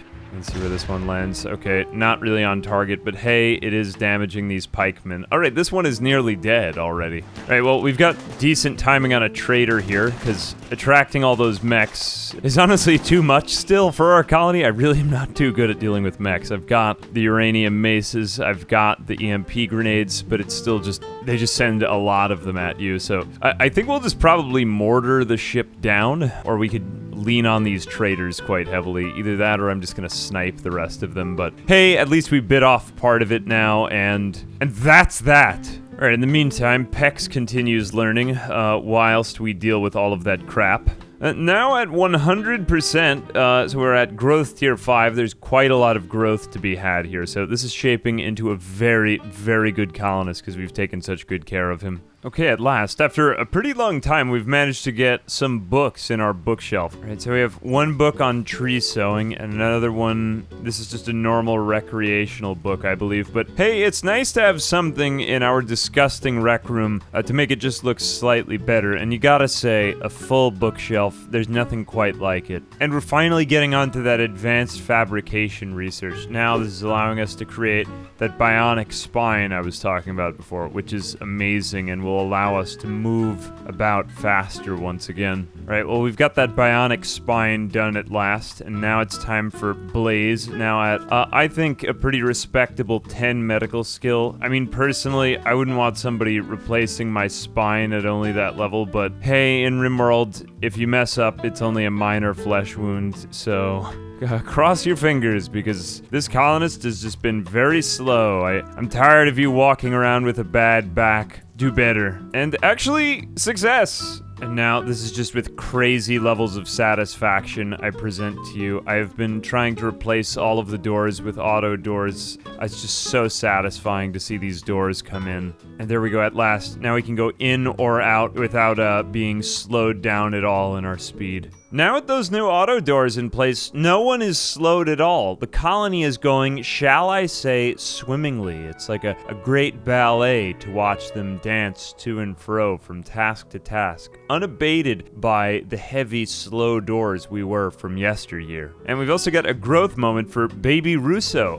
Also Baby Russo, I guess we're going to need a better name here. We don't really know anything about Baby Russo yet, because of course Baby Russo is only a baby. But maybe, just maybe, Baby Russo is destined for greatness. The other thing, this has really been bothering me. Now we have so much industrial ground, I've just wanted to replace everything with concrete. Now, at last, we have a fully concreted workshop. And that matches pretty much the rest of the base. We've got a little dirt patch over here. I really don't like wasting resources, but hey, it's nice to have practically no dirt. That's also coming along to our bedrooms now. We've got them mostly carpeted. Even Lube looks pretty happy in there. A slightly impressive bedroom. Are we meeting your greedy needs? In fact, we are, with a slightly impressive bedroom. That is no longer a debuff. This is amazing. And I think, well, honestly, the wood and the turquoise of these carpets looks pretty good together. Okay, another project we've been working on now is actually getting hydroponics basins up and running in here. So the one drawback to a greenhouse, despite the fact that it is temperature resilient and resistant, we get growth rate maxed out at only 100%. And is this actually fertile soil right here? No, this is simply regular soil. Now, I mean, other soil over here we get, well, actually it's colder, so we don't actually get the full rate over there. We would get a bonus, but in these hydroponics basins, we get, I believe it's 200% growth rate once we finish these off. Yeah, just behold as we plant this rice. As you can see, actually, just the darker shade of green. We even had time for small micromanagement. I've actually taken away the shelves here and I've replaced these with smaller stockpile zones, just so that if we get a prisoner, we can very quickly give them the right clothing, higher quality. Fine-tuning at this stage of the playthrough yields more payoff as they keep repeating through the same paths day after day after day. And speaking of which, despite the fact that we're so efficient now, we really are coming to the end of our resources. There's still plenty of mountain left to go through, but we need to strip mine deeper and deeper and deeper into the mountain just to find anything we need. Okay, unfortunately we have had yet another infestation here, which is horrible and large, I will add. Although, because of the pattern that we've been strip mining in, as I mentioned before, and of course my incredible genius, we encounter only one mat at a time, and hopefully they won't get through that gap. Oh no, they actually can't stand there because of the chunk. John is going to just take a beating right here, but hey, at least he has plenty of backup. Just hang in there a little bit longer. Okay, well, good enough. You know what, just get out of there. Get out of there right now. We've got traders coming. Just let them handle this. Just run over John's body. We'll go pick him up in a moment. And this is quite horrible. I underestimated the bugs, but let's just let other people deal with it. Other people with fiery weapons. This is a very good time for rain. How is John doing? Oh, he's fine. 7 hours of life. They, of course, have mercy on him because he's crawling now, which makes sense. Oh, don't hit him with a grenade. Not very cash money. I, of course, did that on purpose. Okay. Well, at least it gave the traders time to deal with that. You know what? Just rescue these guys. Screw it. All right. All right, well, ain't nobody got time for that. It looks like only 1 or 2 left, and we are healthy and in shape. That concludes this infestation. How many is that? 1, 2, 3, 4, 5, 6. Things are getting spicy in here, but hey, at least we'll have more of the halls mined, so hopefully they'll spawn somewhere more remote the next time. Pex has experienced another growth moment. Now at growth tier 8 and 98% learning, he's been coming along nicely. He's age 10 and the colony may be only 5 years old, and we had him a couple of years into the colony. I don't exactly remember when, but just simply ignore that because children age more rapidly in Rimworld, just for gameplay ease of use, because it would be quite horrible if it were the alternative.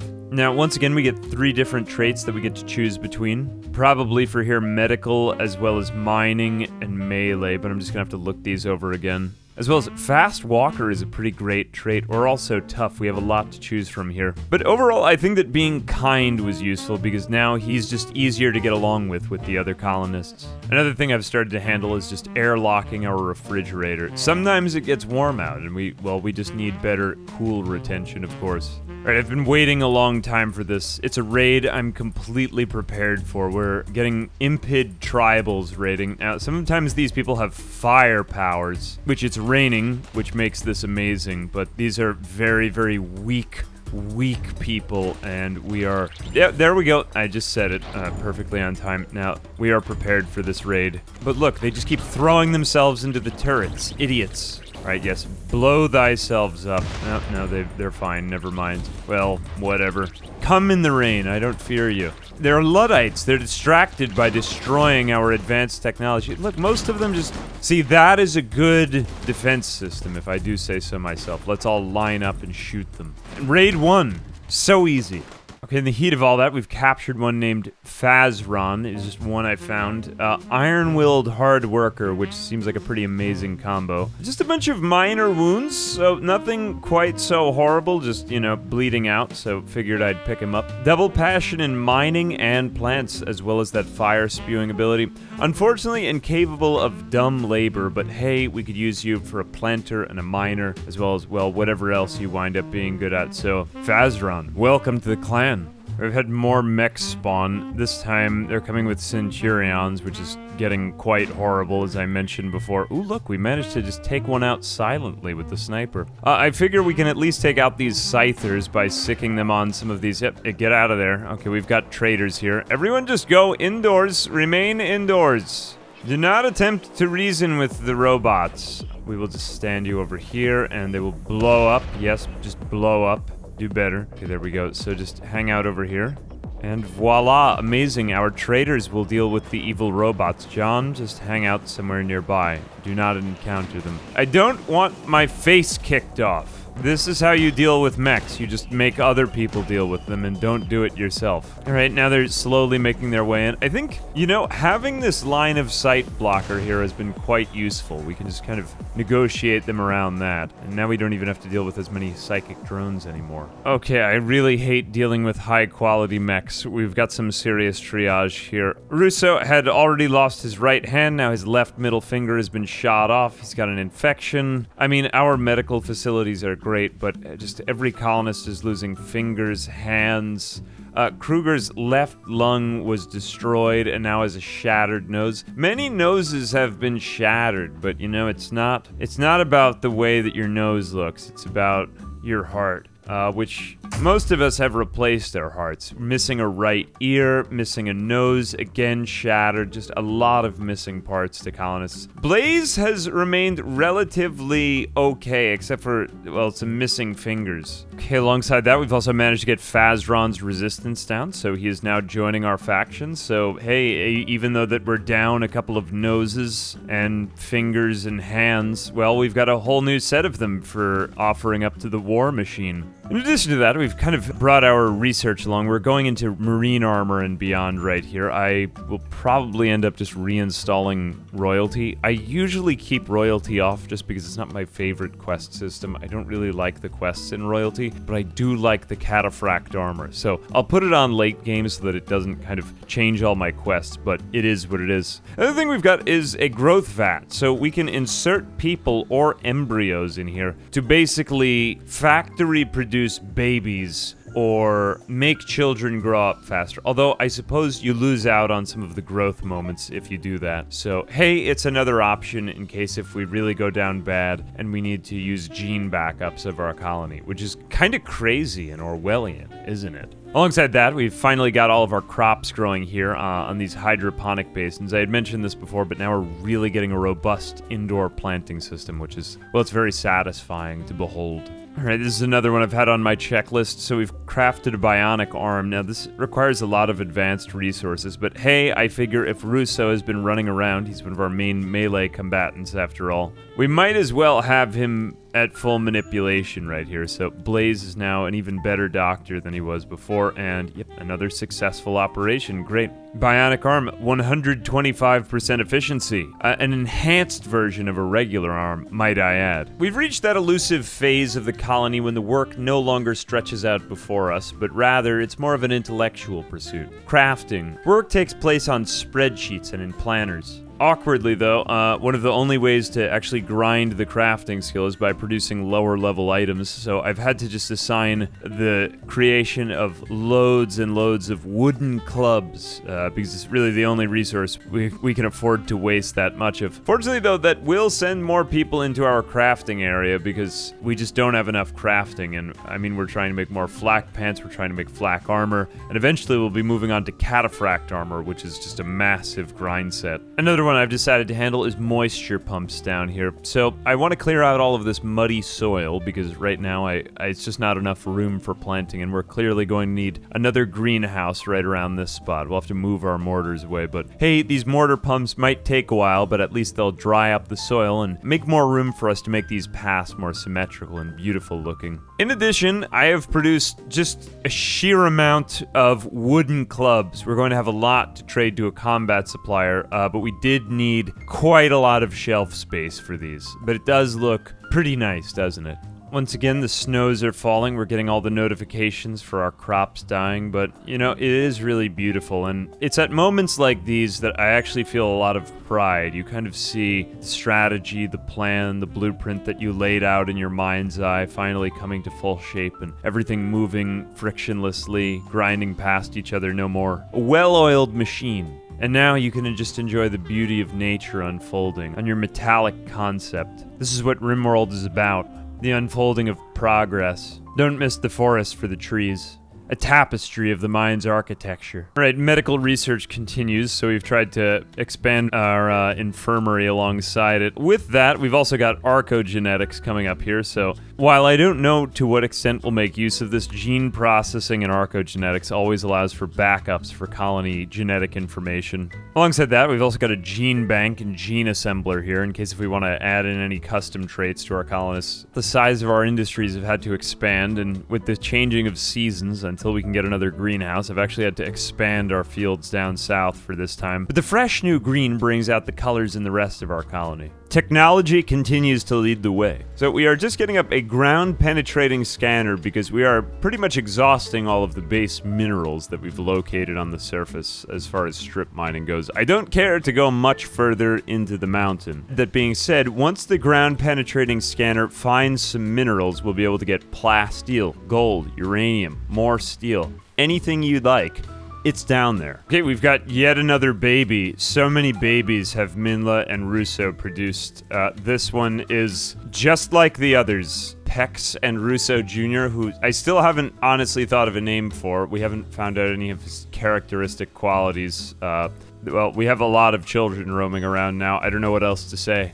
Alright, most of the frictions have been worked out in our colony, and despite the occasional mood break for some random reason or another, I decided to go in and change the coloration of all our lights. I just think that a lighter blue looks more industrial. Aside, of course, from the rec room, we separate out the areas of relaxing from the areas of efficiency, industry. It all adds up to make everything feel just so. I think this looks, well, honestly, just a lot better. And I hope you'll agree. And if you don't, do better. And amazing, the moment has arrived for which we have all been waiting. Pex has grown into a fine adult. Alright, Pex has leveled up into an adult, and he's gotten on the new traits of industrious, as well as now a double passion in construction, as well as medical and several other amazing things so he can be a combatant. But this is basically what happens when we raise a child from youth to be perfect in every way. Pex is more like Apex, because he is the greatest human. Oh god, we're getting Megasloth revenge. Oh, that's because we're being raided by tribals. Well, good. I hope that they all burn. Anyway, that is just a minor nuisance, actually. In more important news, I've actually enabled the royalty mod. As I mentioned before, I kind of hate the royalty quest content for a standard playthrough, because I think you just get offered a lot of royalty quests. But I really like the cataphract armor, so I've added it in, and I like the new technologies. And honestly, I've just disabled tech prints because I don't like the concept of having to leave my house. I am a mole person and I am staying here. So the concept of having to leave my house is foreign to me. All right, the next piece we're working on is some unfinished cataphract armor. Now, it is major work to get this done, and Kruger is our major crafter right here at 15. Rousseau is fine at this. Blaze never really had the time to develop his crafting ability, so we're going to have to maybe grind him on this task individually, but crafting is really what leads to the higher level items next. All right, in other news, I've decided to name the second child Jacob after his father. He wasn't ever automatically named. I thought Pex was just a funny name. Oh, speaking of Pex, we're actually just finishing up our first deep drill over here. Do we have actually an overlay of this? Well, I guess once we finish off the drill, we'll find it. So we have 300 steel. I used to think that this meant that there was 300 steel totally underground because I rarely used these. I usually just went out to trade, but as I went deeper under the mountain, there's actually 300 steel in each space over here. So you can really get a lot of gains out of just one map tile in Rimworld. If you're willing to splurge for the technology, although that does need power, so we're going to need to run over some power lines. Actually, this is quite easy because we have another geothermal generator here. I've just been building geothermal generators. This is our fourth one? Yeah, it requires quite a lot of resources, but hey, you know, we are reaching that Archotech Glitter World city, you know, and I think that's really nice. Other thing, we're now starting to move on to beautiful art. So Lube, who had been greedy, now has a poor large granite sculpture, which is still a positive influence on the appearance of the rest of the room. So I think we've got another one ready now, although they all look quite terrible because we just don't have any time for art. But it is what it is. And at last, after many, many days of work, we are finally finishing off our first set of cataphract armor here. We're just going to don this on probably our melee fighters first. I've also improved the rec room itself. It is, hopefully you will agree, much better looking. The colors still maybe need a bit of work, but it is a warm patch in an otherwise cold sea of an industrial metal and concrete compound. Although we have copious options at fun having, as well as now a poker table and a pool table, which it actually does look like quite a relaxing place to inhabit. Okay, a little bit of time has passed. I don't know how to break this to you, but this cluster is simply too large. It has walls on its... Actually, the walls on the sides may have been... This is just overall quite bad. I'm scared, and I don't want to die. We have a... an infest. Okay, we'll handle that in a minute. That is actually not so bad. Just get out of there. We can ignore that for now. This is much worse. So what I've gone ahead and done is to build a uranium slug turret, or an autocannon, excuse me, right over here. Now, the hope, mind you, is that the mechs will come over here to destroy this turret, and then they will meet a cannon in front of them and die. But honestly, I'm gonna have to do a lot more. We have far more construction resources at our disposal, so I may have to leverage some of those. I just have to do a little bit of brainstorming right here. Okay, if you can believe it, we actually have another mech cluster, although this one is really not bad at all. But it does have the mortar, so that might be something to take care of. But what I have decided to do is granite spike traps just all the way outside of here. I may actually have to build up even more of these because we just have so much granite. And we still have 1.1 days left, so this is actually fairly easy. I would like to not encounter these mechanoids at all if possible, so I'm really just relegating us all to the colony. Otherwise, men will die. Yeah, ain't nobody got time for that. Okay, the mechs have awoken, and they are attacking the turret, and this is not a cause for going over there. This is maybe stay over here. Everyone just stay in the compound and panic. Let's all panic. Minla, you don't have a weapon. Go home. And fortunately, we can largely just rely on our turret to do most of the dirty work for us. Everyone go to bed. Just go to bed and act like it's not happening. Let's stand inside. Let the turret do the heavy lifting. I don't want everyone to get burned. We're gonna have burn protection. Okay, good. We've got that guy taken out. Bit by bit is how you take these things out. Here we go. Just distract the other mechs. We can certainly take on a Scyther. Stand over there. We have EMPs. We should be fine. You don't do that. All right, good. This one is going for the front for some godforsaken reason. Here, stand over yonder. Await him.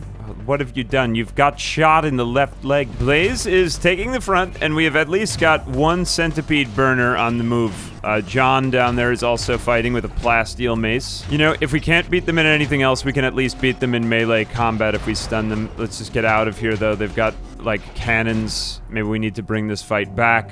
But honestly, cataphract armor is pretty sweet. Okay, one mech down. Take out this other one, and then get in, because I don't want to deal with those pikemen. Couldn't be better timing for a rain. All right, this centipede is now very, very badly injured. But we have taken down both centipedes. Yes, let's go. All right, well, the fight is ended. Everyone is healing up. That was quite terrible. At the very least, the evil robots have been destroyed forever. Well, maybe not forever, probably not, but for now. The only threat that remains is that in the north, which compared with that last one is looking not quite so bad. The last one was terrible. Right, that was quite horrible. So I've decided we need to work on more cataphract armor. We've got one helmet right there. Now we can have a full set of cataphract armor for someone. And if you can even believe this, while you're in cataphract armor, you can be wearing these fantastic thrumbo fur pants to keep you warm as you feel the cool touch of the armor. All right, we've got our workshop humming now. I've lined up all of the machining tables, the fabrication benches, and we've got components being made in copious supply, as well as working on advanced components after that, ideally. But where is Blaze? So Blaze is now in a full set of armor, and his crafting skill has now risen to, well, only 3, but we can bring him up a little bit more. Okay, we've awoken the next mechanoid cluster. This is not very cash money. We're going to fight them in segments, though. They'll take parts of our base. We just want to deal with them one by one. I've actually built up a little bit of a defense down here, so we can just kind of hide behind that, get behind cover. We have to be careful here. All right, we've just had to kind of rush into them right here. But that is honestly the best way to attack mechs. Just keep stunning them all.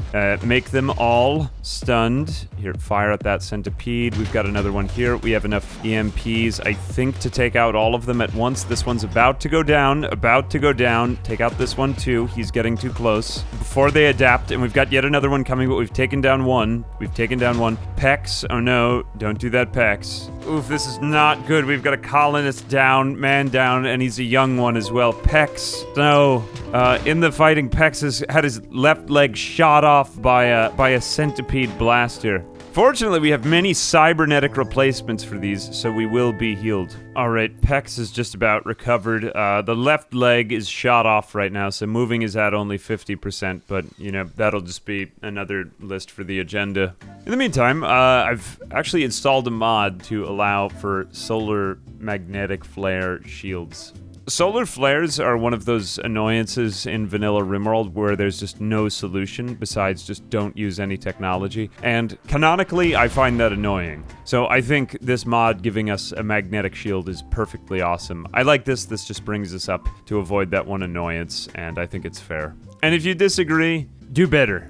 Another thing I've just decided on here is to install these mech node glow lights deep within the mine so that we can get powerless light, which is quite nice. It just lights up independently. Something terrible has happened. An infestation the likes of which we have not yet seen. I'm just going to pause times that they don't start mining out. There are tens of them. 2, 3, 4, 5, 6. Nearly 10 of these things. Fortunately, maybe the only part that is fortunate is that they are down this hallway, so we can actually maybe, just maybe, seal them in. Although that requires time, waiting, sleuth, and a lot of wooden furniture, and then a spark to set them ablaze. But easier demonstrated than described.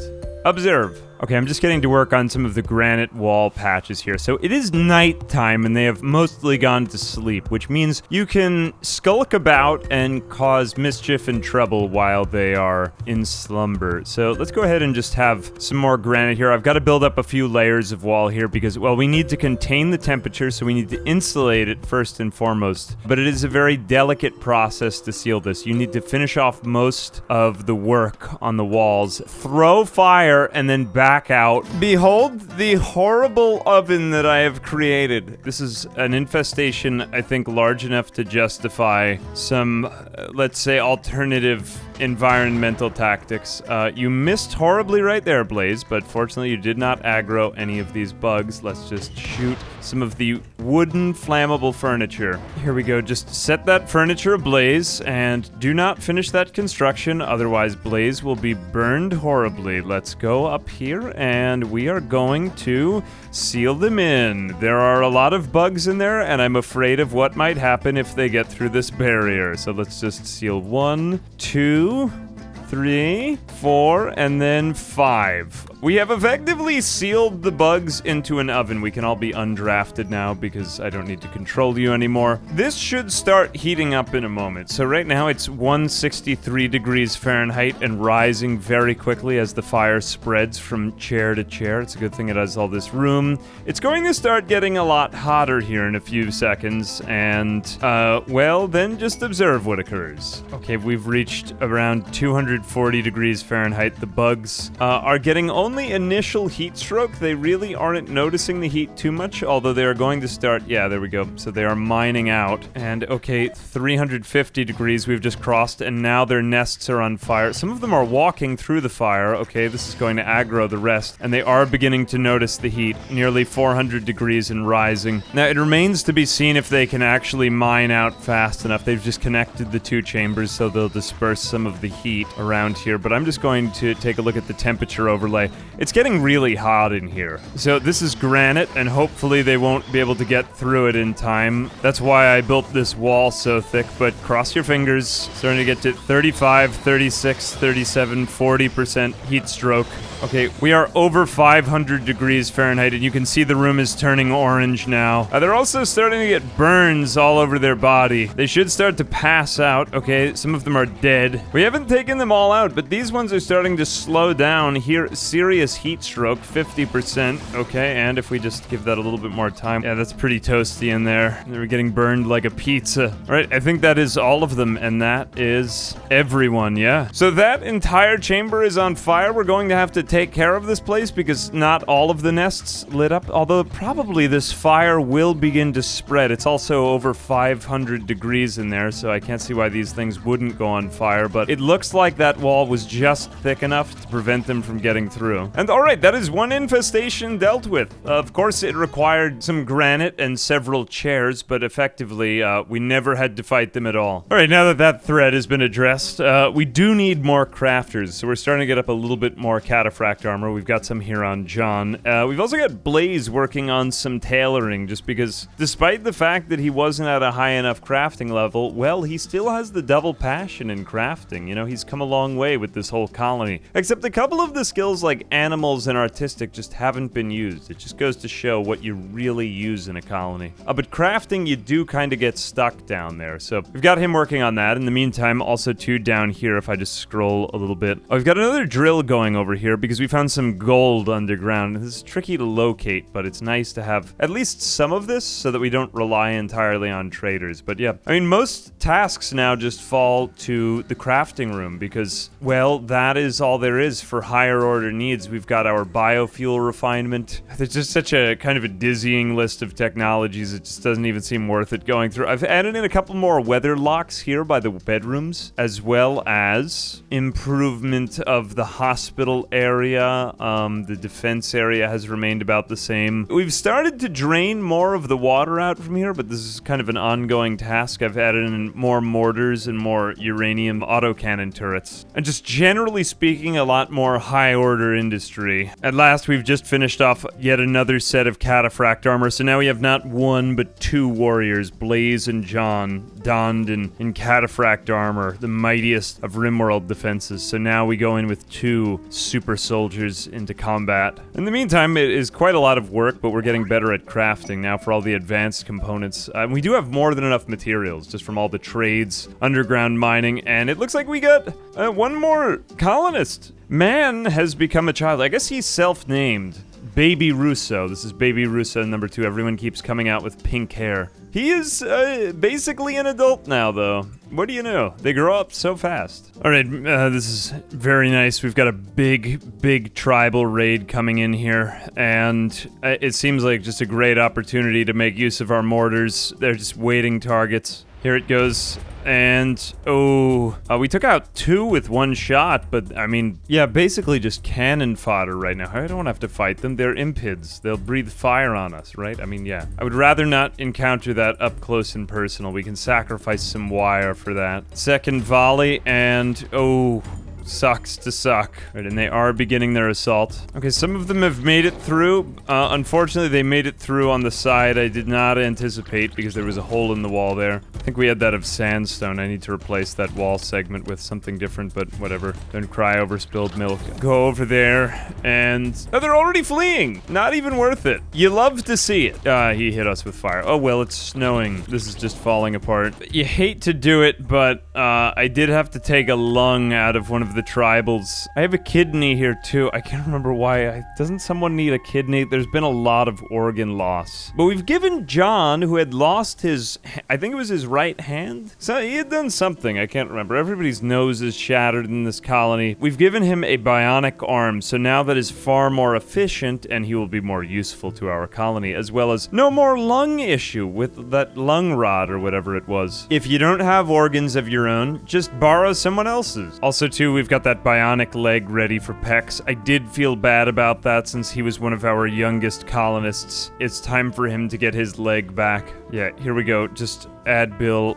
Make sure we do the correct leg. Make sure you get the right leg on. I mean the left leg. Look how slow Pex is, just shambling, or really hopping on one leg to the hospital room. Here we go. We'll get that leg back on in no time. Here we go. And hopefully we'll get, successful. I mean, we've got all the best conditions right here. So now the left leg has been made bionic. The movement is actually enhanced, if you can believe it. He is even better than before. All right, this is a much smaller infestation, but some bugs came out from the gold deposit. Fortunately, we can just use our normal defensive position here. Everyone just go back. Blaze, are you hurt? Only a couple of bruises from mega spider claws. See, this is fine when we are able to actually contain them at our front. And we're also just about to reach crafting level 8 on Blaze. This is going to be huge so that Blaze can actually start contributing to the higher level fabrication tasks. And there we go, level 8 at last. Now he can, or he should be able to help with these cataphract armor and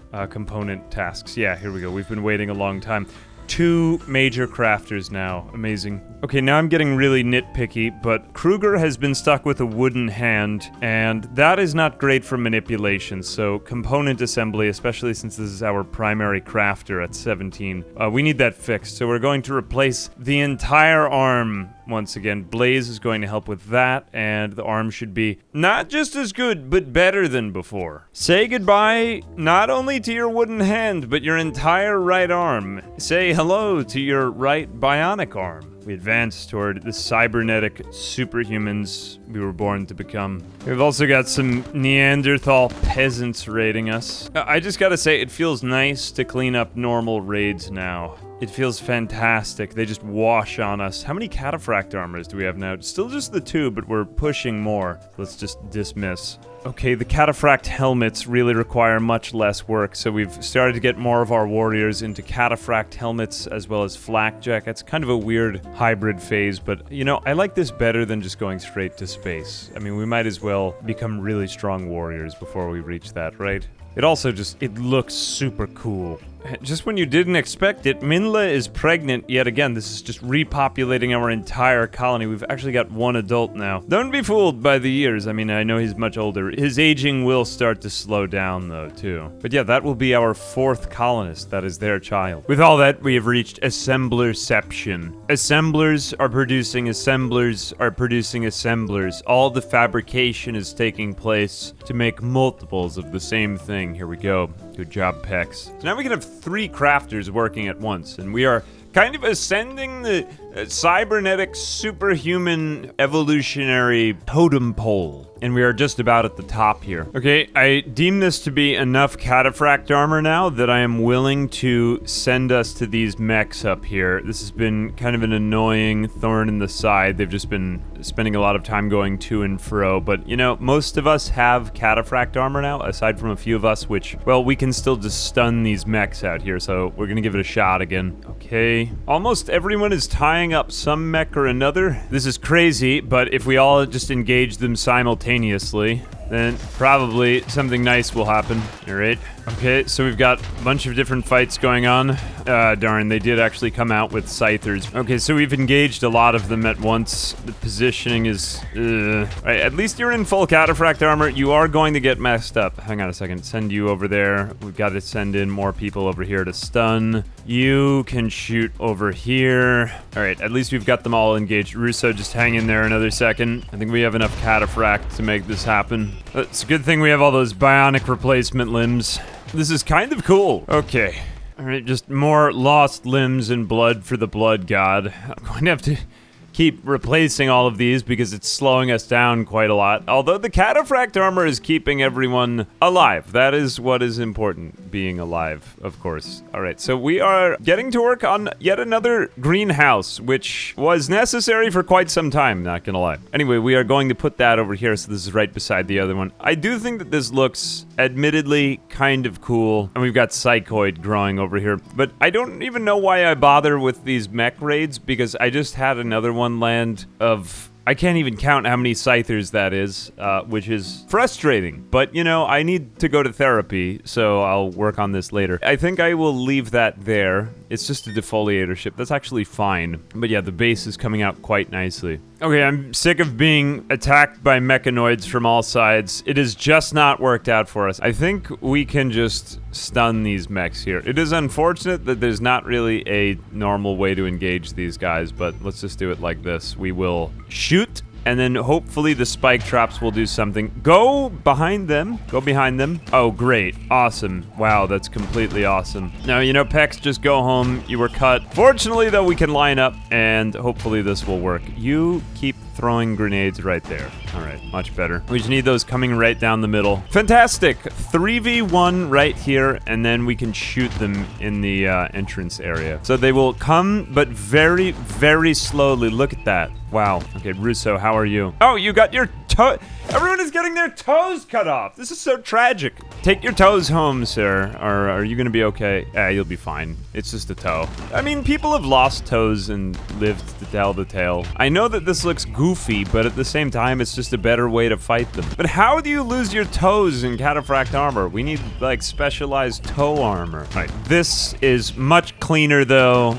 I think I get, like, at least an 8 out of 10 in terms of execution this time. Nobody's losing arms and legs anymore. It was just the right middle toe, left middle finger. I think that had already been shot off anyway, so it's fine. All right, let's go. That's it. We did it. The evil robot empire has been destroyed. All right, it looks like Minla's just about getting ready for the 4th birth, so that is 4 birthed humanoid children in this colony. Amazing stuff. Just more mechs have landed. This is getting quite large. I don't really want to fight these ones, to be honest with you. Alongside that, I mean, there's been quite a lot going on in the background. Just lots of traders. We've got Flake incoming now. 150 plus, what is this, 30? Fortunately, with the new Flake farm, we can produce it more consistently because that is quite important. I mean, we have enough food to last a very, very long time. Unfortunately, you can't grow corn in here, at least under the base vanilla. But hey, there's a lot else you can grow if you're willing to sell it on the black market. Okay, a little more time has passed, and we've now actually got Russo doing some crafting now. Now, he wasn't very passionate about crafting, but we do need some guy who can just waste his time crafting components and advanced components so that Kruger and Blaze don't spend all their precious time doing it. Blaze is now caught up and is now 15 crafting, and Kruger is at 18 crafting. So, hey, there comes a time in the life of the colony when you just can't focus on research anymore and you gotta go to crafting. The only other thing I've got is just a lot of underground mining. So if I go over to our ground penetrating scanner, we have uncovered so many different underground elements over here. Where was the plasteel? I do believe we had... Yep, here we go. Plasteel, at last, underground. This was very difficult to locate, but is very essential for just the sheer amount of armor we've had. When we don't want to sell with Flake, there's just so much to be done. And that's that. Looks like Fazron and Kruger have also struck up a little romance. Love is in the air. Fazron tried to flirt with Kruger by complimenting her leg hair. Kruger became aroused and agreed to become his lover. And that's what they call game, my friends. Compliment a woman's leg hair and she'll never leave you alone. And this one is quite sad. Well, we've been attacked by a horde of timber wolves. Look at how many of them there are. Although John got his left foot bitten off, which was horrific and terrible for all lookers on. Now, I don't know about you, but I feel as though cataphract armor should be doing a better job defending the feet, because everybody seems to be losing these feet and toes whenever we fight. So it is what it is, but at the same time, I'm gonna need more bionic legs, because that whole leg is coming off. I can't just give you a foot. I mean, I could. All right, it looks like Jacob has turned into an adult, so he's now got double passion in melee and in medical. I'm just finding these combat skills are becoming more useful. He is now beautiful and super immune with a great memory. So both of the colony children have grown up, or two of them so far, along with, well, we've got another baby and another child now. Perhaps more importantly at this point, I have decided to change up the architecture. We're going to get rid of some of these planting zones. That is much more soothing to my eyes. That moment when all work is completed in the colony and you can focus solely on aesthetics. Rounding the boxes and making it a sight much more soothing to one's eyes. We've exhausted practically everything that we need to do for, well, our day-to-day survival and living. Now the only things that remain are those quests that lie beyond the stars. Okay, I did manage to trade for a plasma sword and a Zeus hammer over here, so now we won't be dependent entirely on these uranium maces. These things are really sweet because they can just ignite your enemies if you cut into them properly. And the Zeus hammer does... What does the Zeus hammer do again? EMP capacitor that blasts with EMP on impact, which is insane and ridiculous. I've also started to add in art sculptures here on the corners of our fields. It's just amazing. We are in almost full cataphract armor now, too. But pursuing any more technology is beginning to feel empty, and I'm thinking, considering everything that we've spent, it would probably be a pretty easy expenditure to just get off this planet now. After all, our industry has now reached the height of production. All right, we've got another infestation. I've set up that same thing that we had before where we've got all of the walls. It helps to actually just forbid these. I had to do a lot of micromanaging before, but this will make your life a lot easier if you decide to try this. Just look at the amount of glowing infestation-y goodness. Folks, I've done it again. This time we need to put the furniture a little bit closer to the door, though, because, well, the last time, there wasn't enough furniture. The more furniture you put in, the hotter the room gets. See, they don't even notice that they're burning yet, and we are already at nearly 200 if I speed up time. It looks like some of them are waking up, though. The meltification has begun. See, they're already at 430 degrees, and they can't even pass over here because then they would just, well, then they would just burn in the flames. Look, any of them that do go for the exit, they get burned. 520 degrees. This is a much better bug burn. Now, I did it to the other walls segments too in case if they got out, if they combined the two passageways. See, they brought down the temperature by combining with this one. Look at that though. Oh, it's getting hotter every second in there. That is amazing. See, they'd have to dig out 2 tiles to the right, but they're too stupid to see it. Serious heat stroke. They're all going to 45%. There they go. Let's turn off the temperature overlay. Look, the room is orange with flames. And once again, I'm now just going to speed up time until they all fall down. They're going to go into heat stroke any second now. Or they should. Yeah, 61%. They should start to fall. There they go. That's it. If you can survive to about 65%, that's it. All right, 800 degrees in there. That's enough. That's it for you. How are you still standing? All right, somehow a few have made it, but the others are going to burn. Over 1,000 degrees. It does speed up. 56, 57, 58.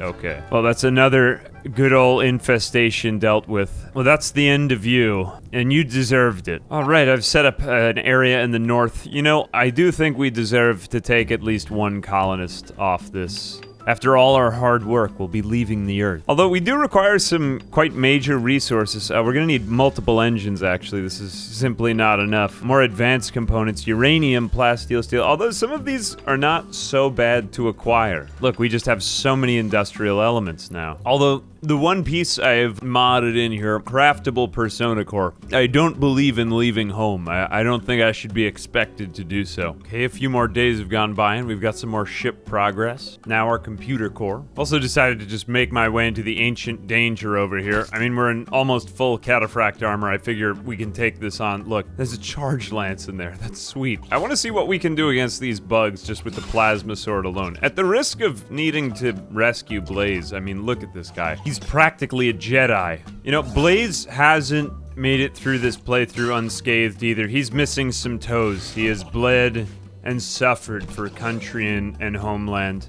We have slain the demon bugs. All right, let's go get some assistance. We will open up the crypto sleep caskets.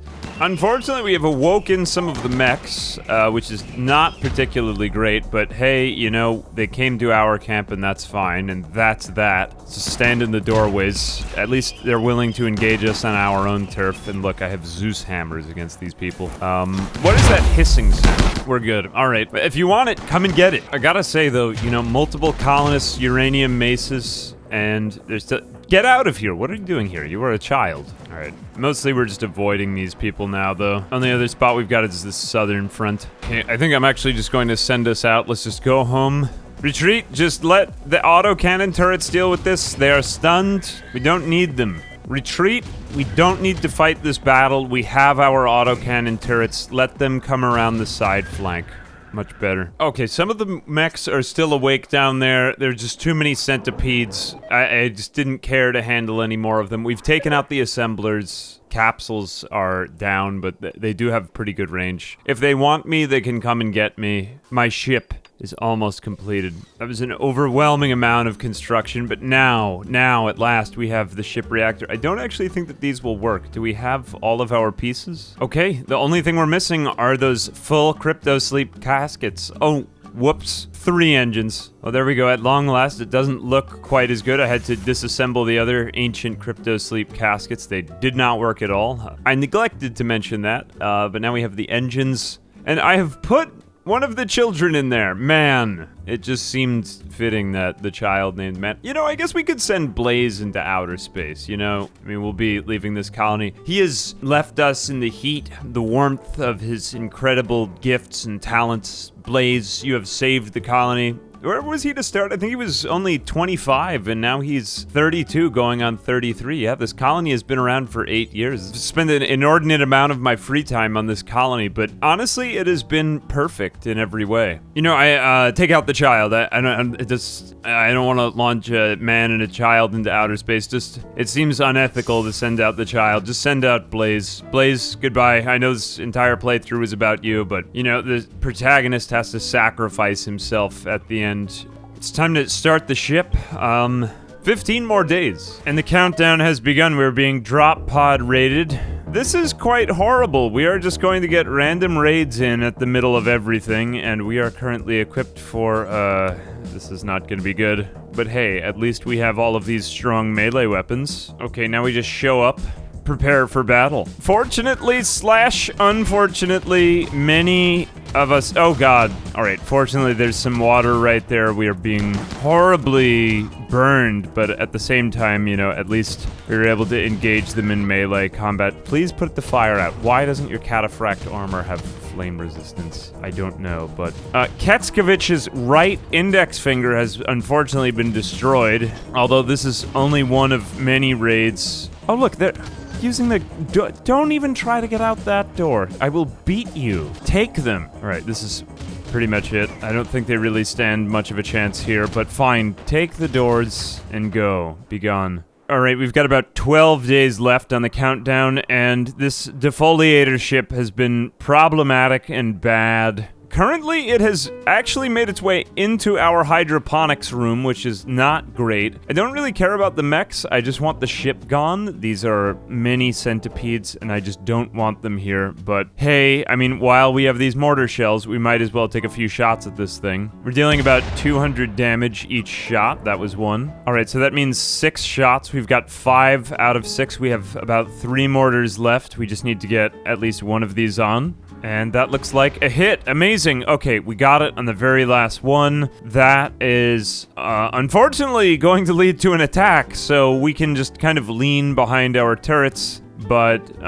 hey, at least the defoliation is over. That was the big one. Okay, unfortunately, we're also getting a mech hive attack now. Termites are coming in through our walls. Just to add insult to injury, mechs on mechs on mechs. But hey, at least the defoliation is over. Now we've got just stuff growing up again. Because we were running out of food before. But this isn't great for our defenses, obviously. Alright, we have armed and we have deconstructed the wall to fight the mechs right here. Unfortunately, actually, a plasma sword was not really the right weapon here. But hey, if we could just get them to come to us, actually. Let's just get behind this wall, because those mechs were over there, and this is problematic and bad. Let's stand behind the wall and don't get hurt. Oh, what convenient timing to be raided by tribals. Okay, let's just run away, let the tribals deal with them. This is ideal. This is amazing. Yes, until it isn't. Let's go home and undo that, and there's bound to be more. Honestly, the mechs might win here, which would be better, because we're more equipped to deal with mechs right now. I think they will just hurt the tribals horribly. I mean, look, they're totally resistant to fire. I love this when the AI fights the AI and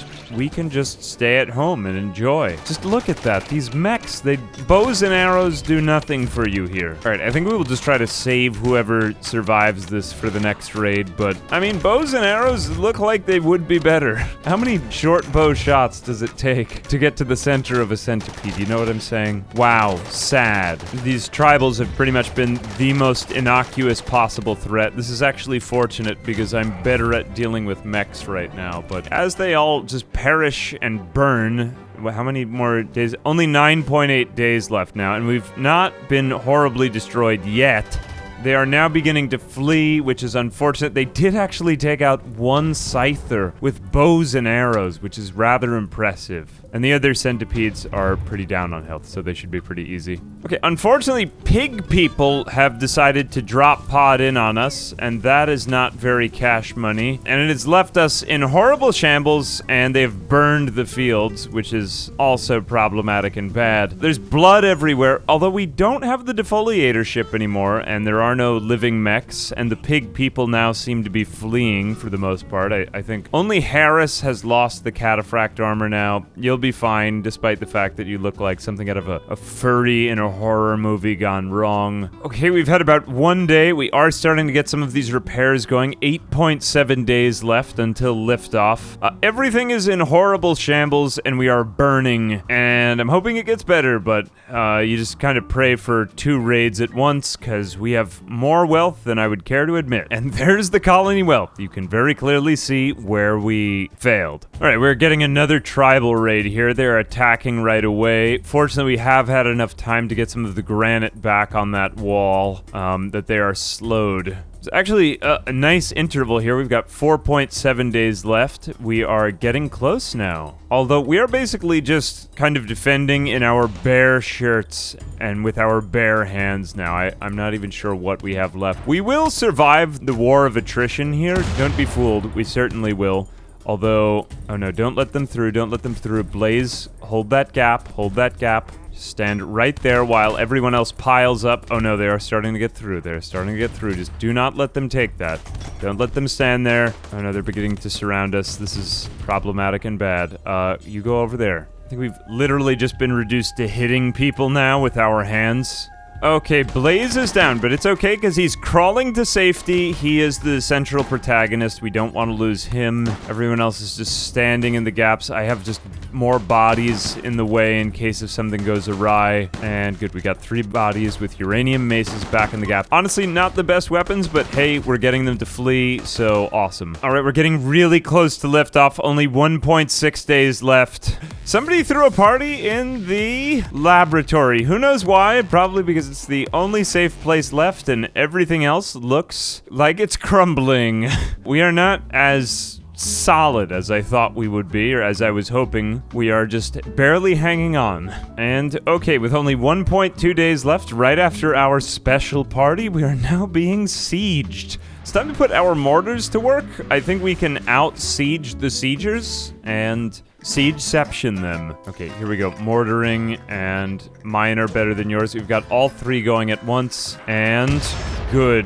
I think as long as we hit the... Nope, that wasn't what I wanted them to hit. Okay, don't take out that mortar. Some of them are attacking. Well, they've taken down the last of the spike traps, but as far as any of us care... Oh, no, you know, we can actually just stand back in our base now. This is probably going to be the last raid. Let's just allow them to go into the uranium slug turrets, and we'll form a line right here, you know? Like, they will go after them, and they will destroy much of our base, but for all intents and purposes, the playthrough is over after this battle, so... To me, that is the most important thing. People are just running around. We don't even have weapons, and this is just such a dirty fight, but it's just been one after the other.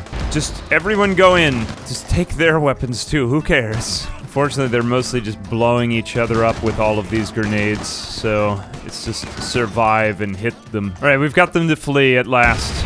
Man, look at that. Just tanking a grenade. At last, the reactor is ready. And now, 8 years into our expedition in full cataphract armor and with pretty respectable stats, there goes Blaze. All passion, no skills to start. He did lose 3 of his toes, so he made great sacrifices in our expedition, but, you know, I think the best stories are the ones we leave behind. And with that, I'm going to spare this colony the rest of the horrible raids that it never deserved, all because we had to get one very ridiculously overpowered colonist off this planet, and so ends the life of the overpowered male anime protagonist. So long, Blaze. Wow. Blaze is no more. The gifts he gave us were the ones that we found we didn't even need. We found them within ourselves. Machine Persona will now try to guide the ship to a safe place. It might find a prosperous planet in this system, or it may undertake a centuries-long journey to another star. It might even decide to hide under ice on an asteroid for a few thousand years, waiting for someone to build a new glitter world here. Or maybe he'll wake up somewhere else. Anyway, a major thanks to Tynan for creating the game. And with that, all that was left was a single granite stone chunk. And also the rest of the colony, and almost everyone is in bed and mangled and missing things. So how much wealth was that actually off? We lost so much wealth and we'll never come back from it. They'll never come back. And almost everyone is suffering immensely in the infirmary, but what else is new? That is standard Rimworld for you. I had a great time. Almost everyone else suffered immensely, and I think that's a worthwhile playthrough, well spent. All in all, I am utterly satisfied with this colony. I hope you enjoyed. We had some tough raids this time. I think my favorite part was all of the burning. No animals were harmed, but many toes were lost in the creation of this video, and I think that those toes should not be lost in vain. So anyway, let me know what you think. I think that's about it for now. This is quite a large playthrough. I've always wanted to come back to this playthrough for my grudge match ever since I was horribly destroyed by hundreds of mega spiders, and I feel just slightly better now. Anyway, that's about it for now. I love you lots. As always, I'm Ambiguous Amphibian. A big thanks to my patrons who, every night before they return to slumber, read Tynan's book until it lulls them off to sleep. Until next time.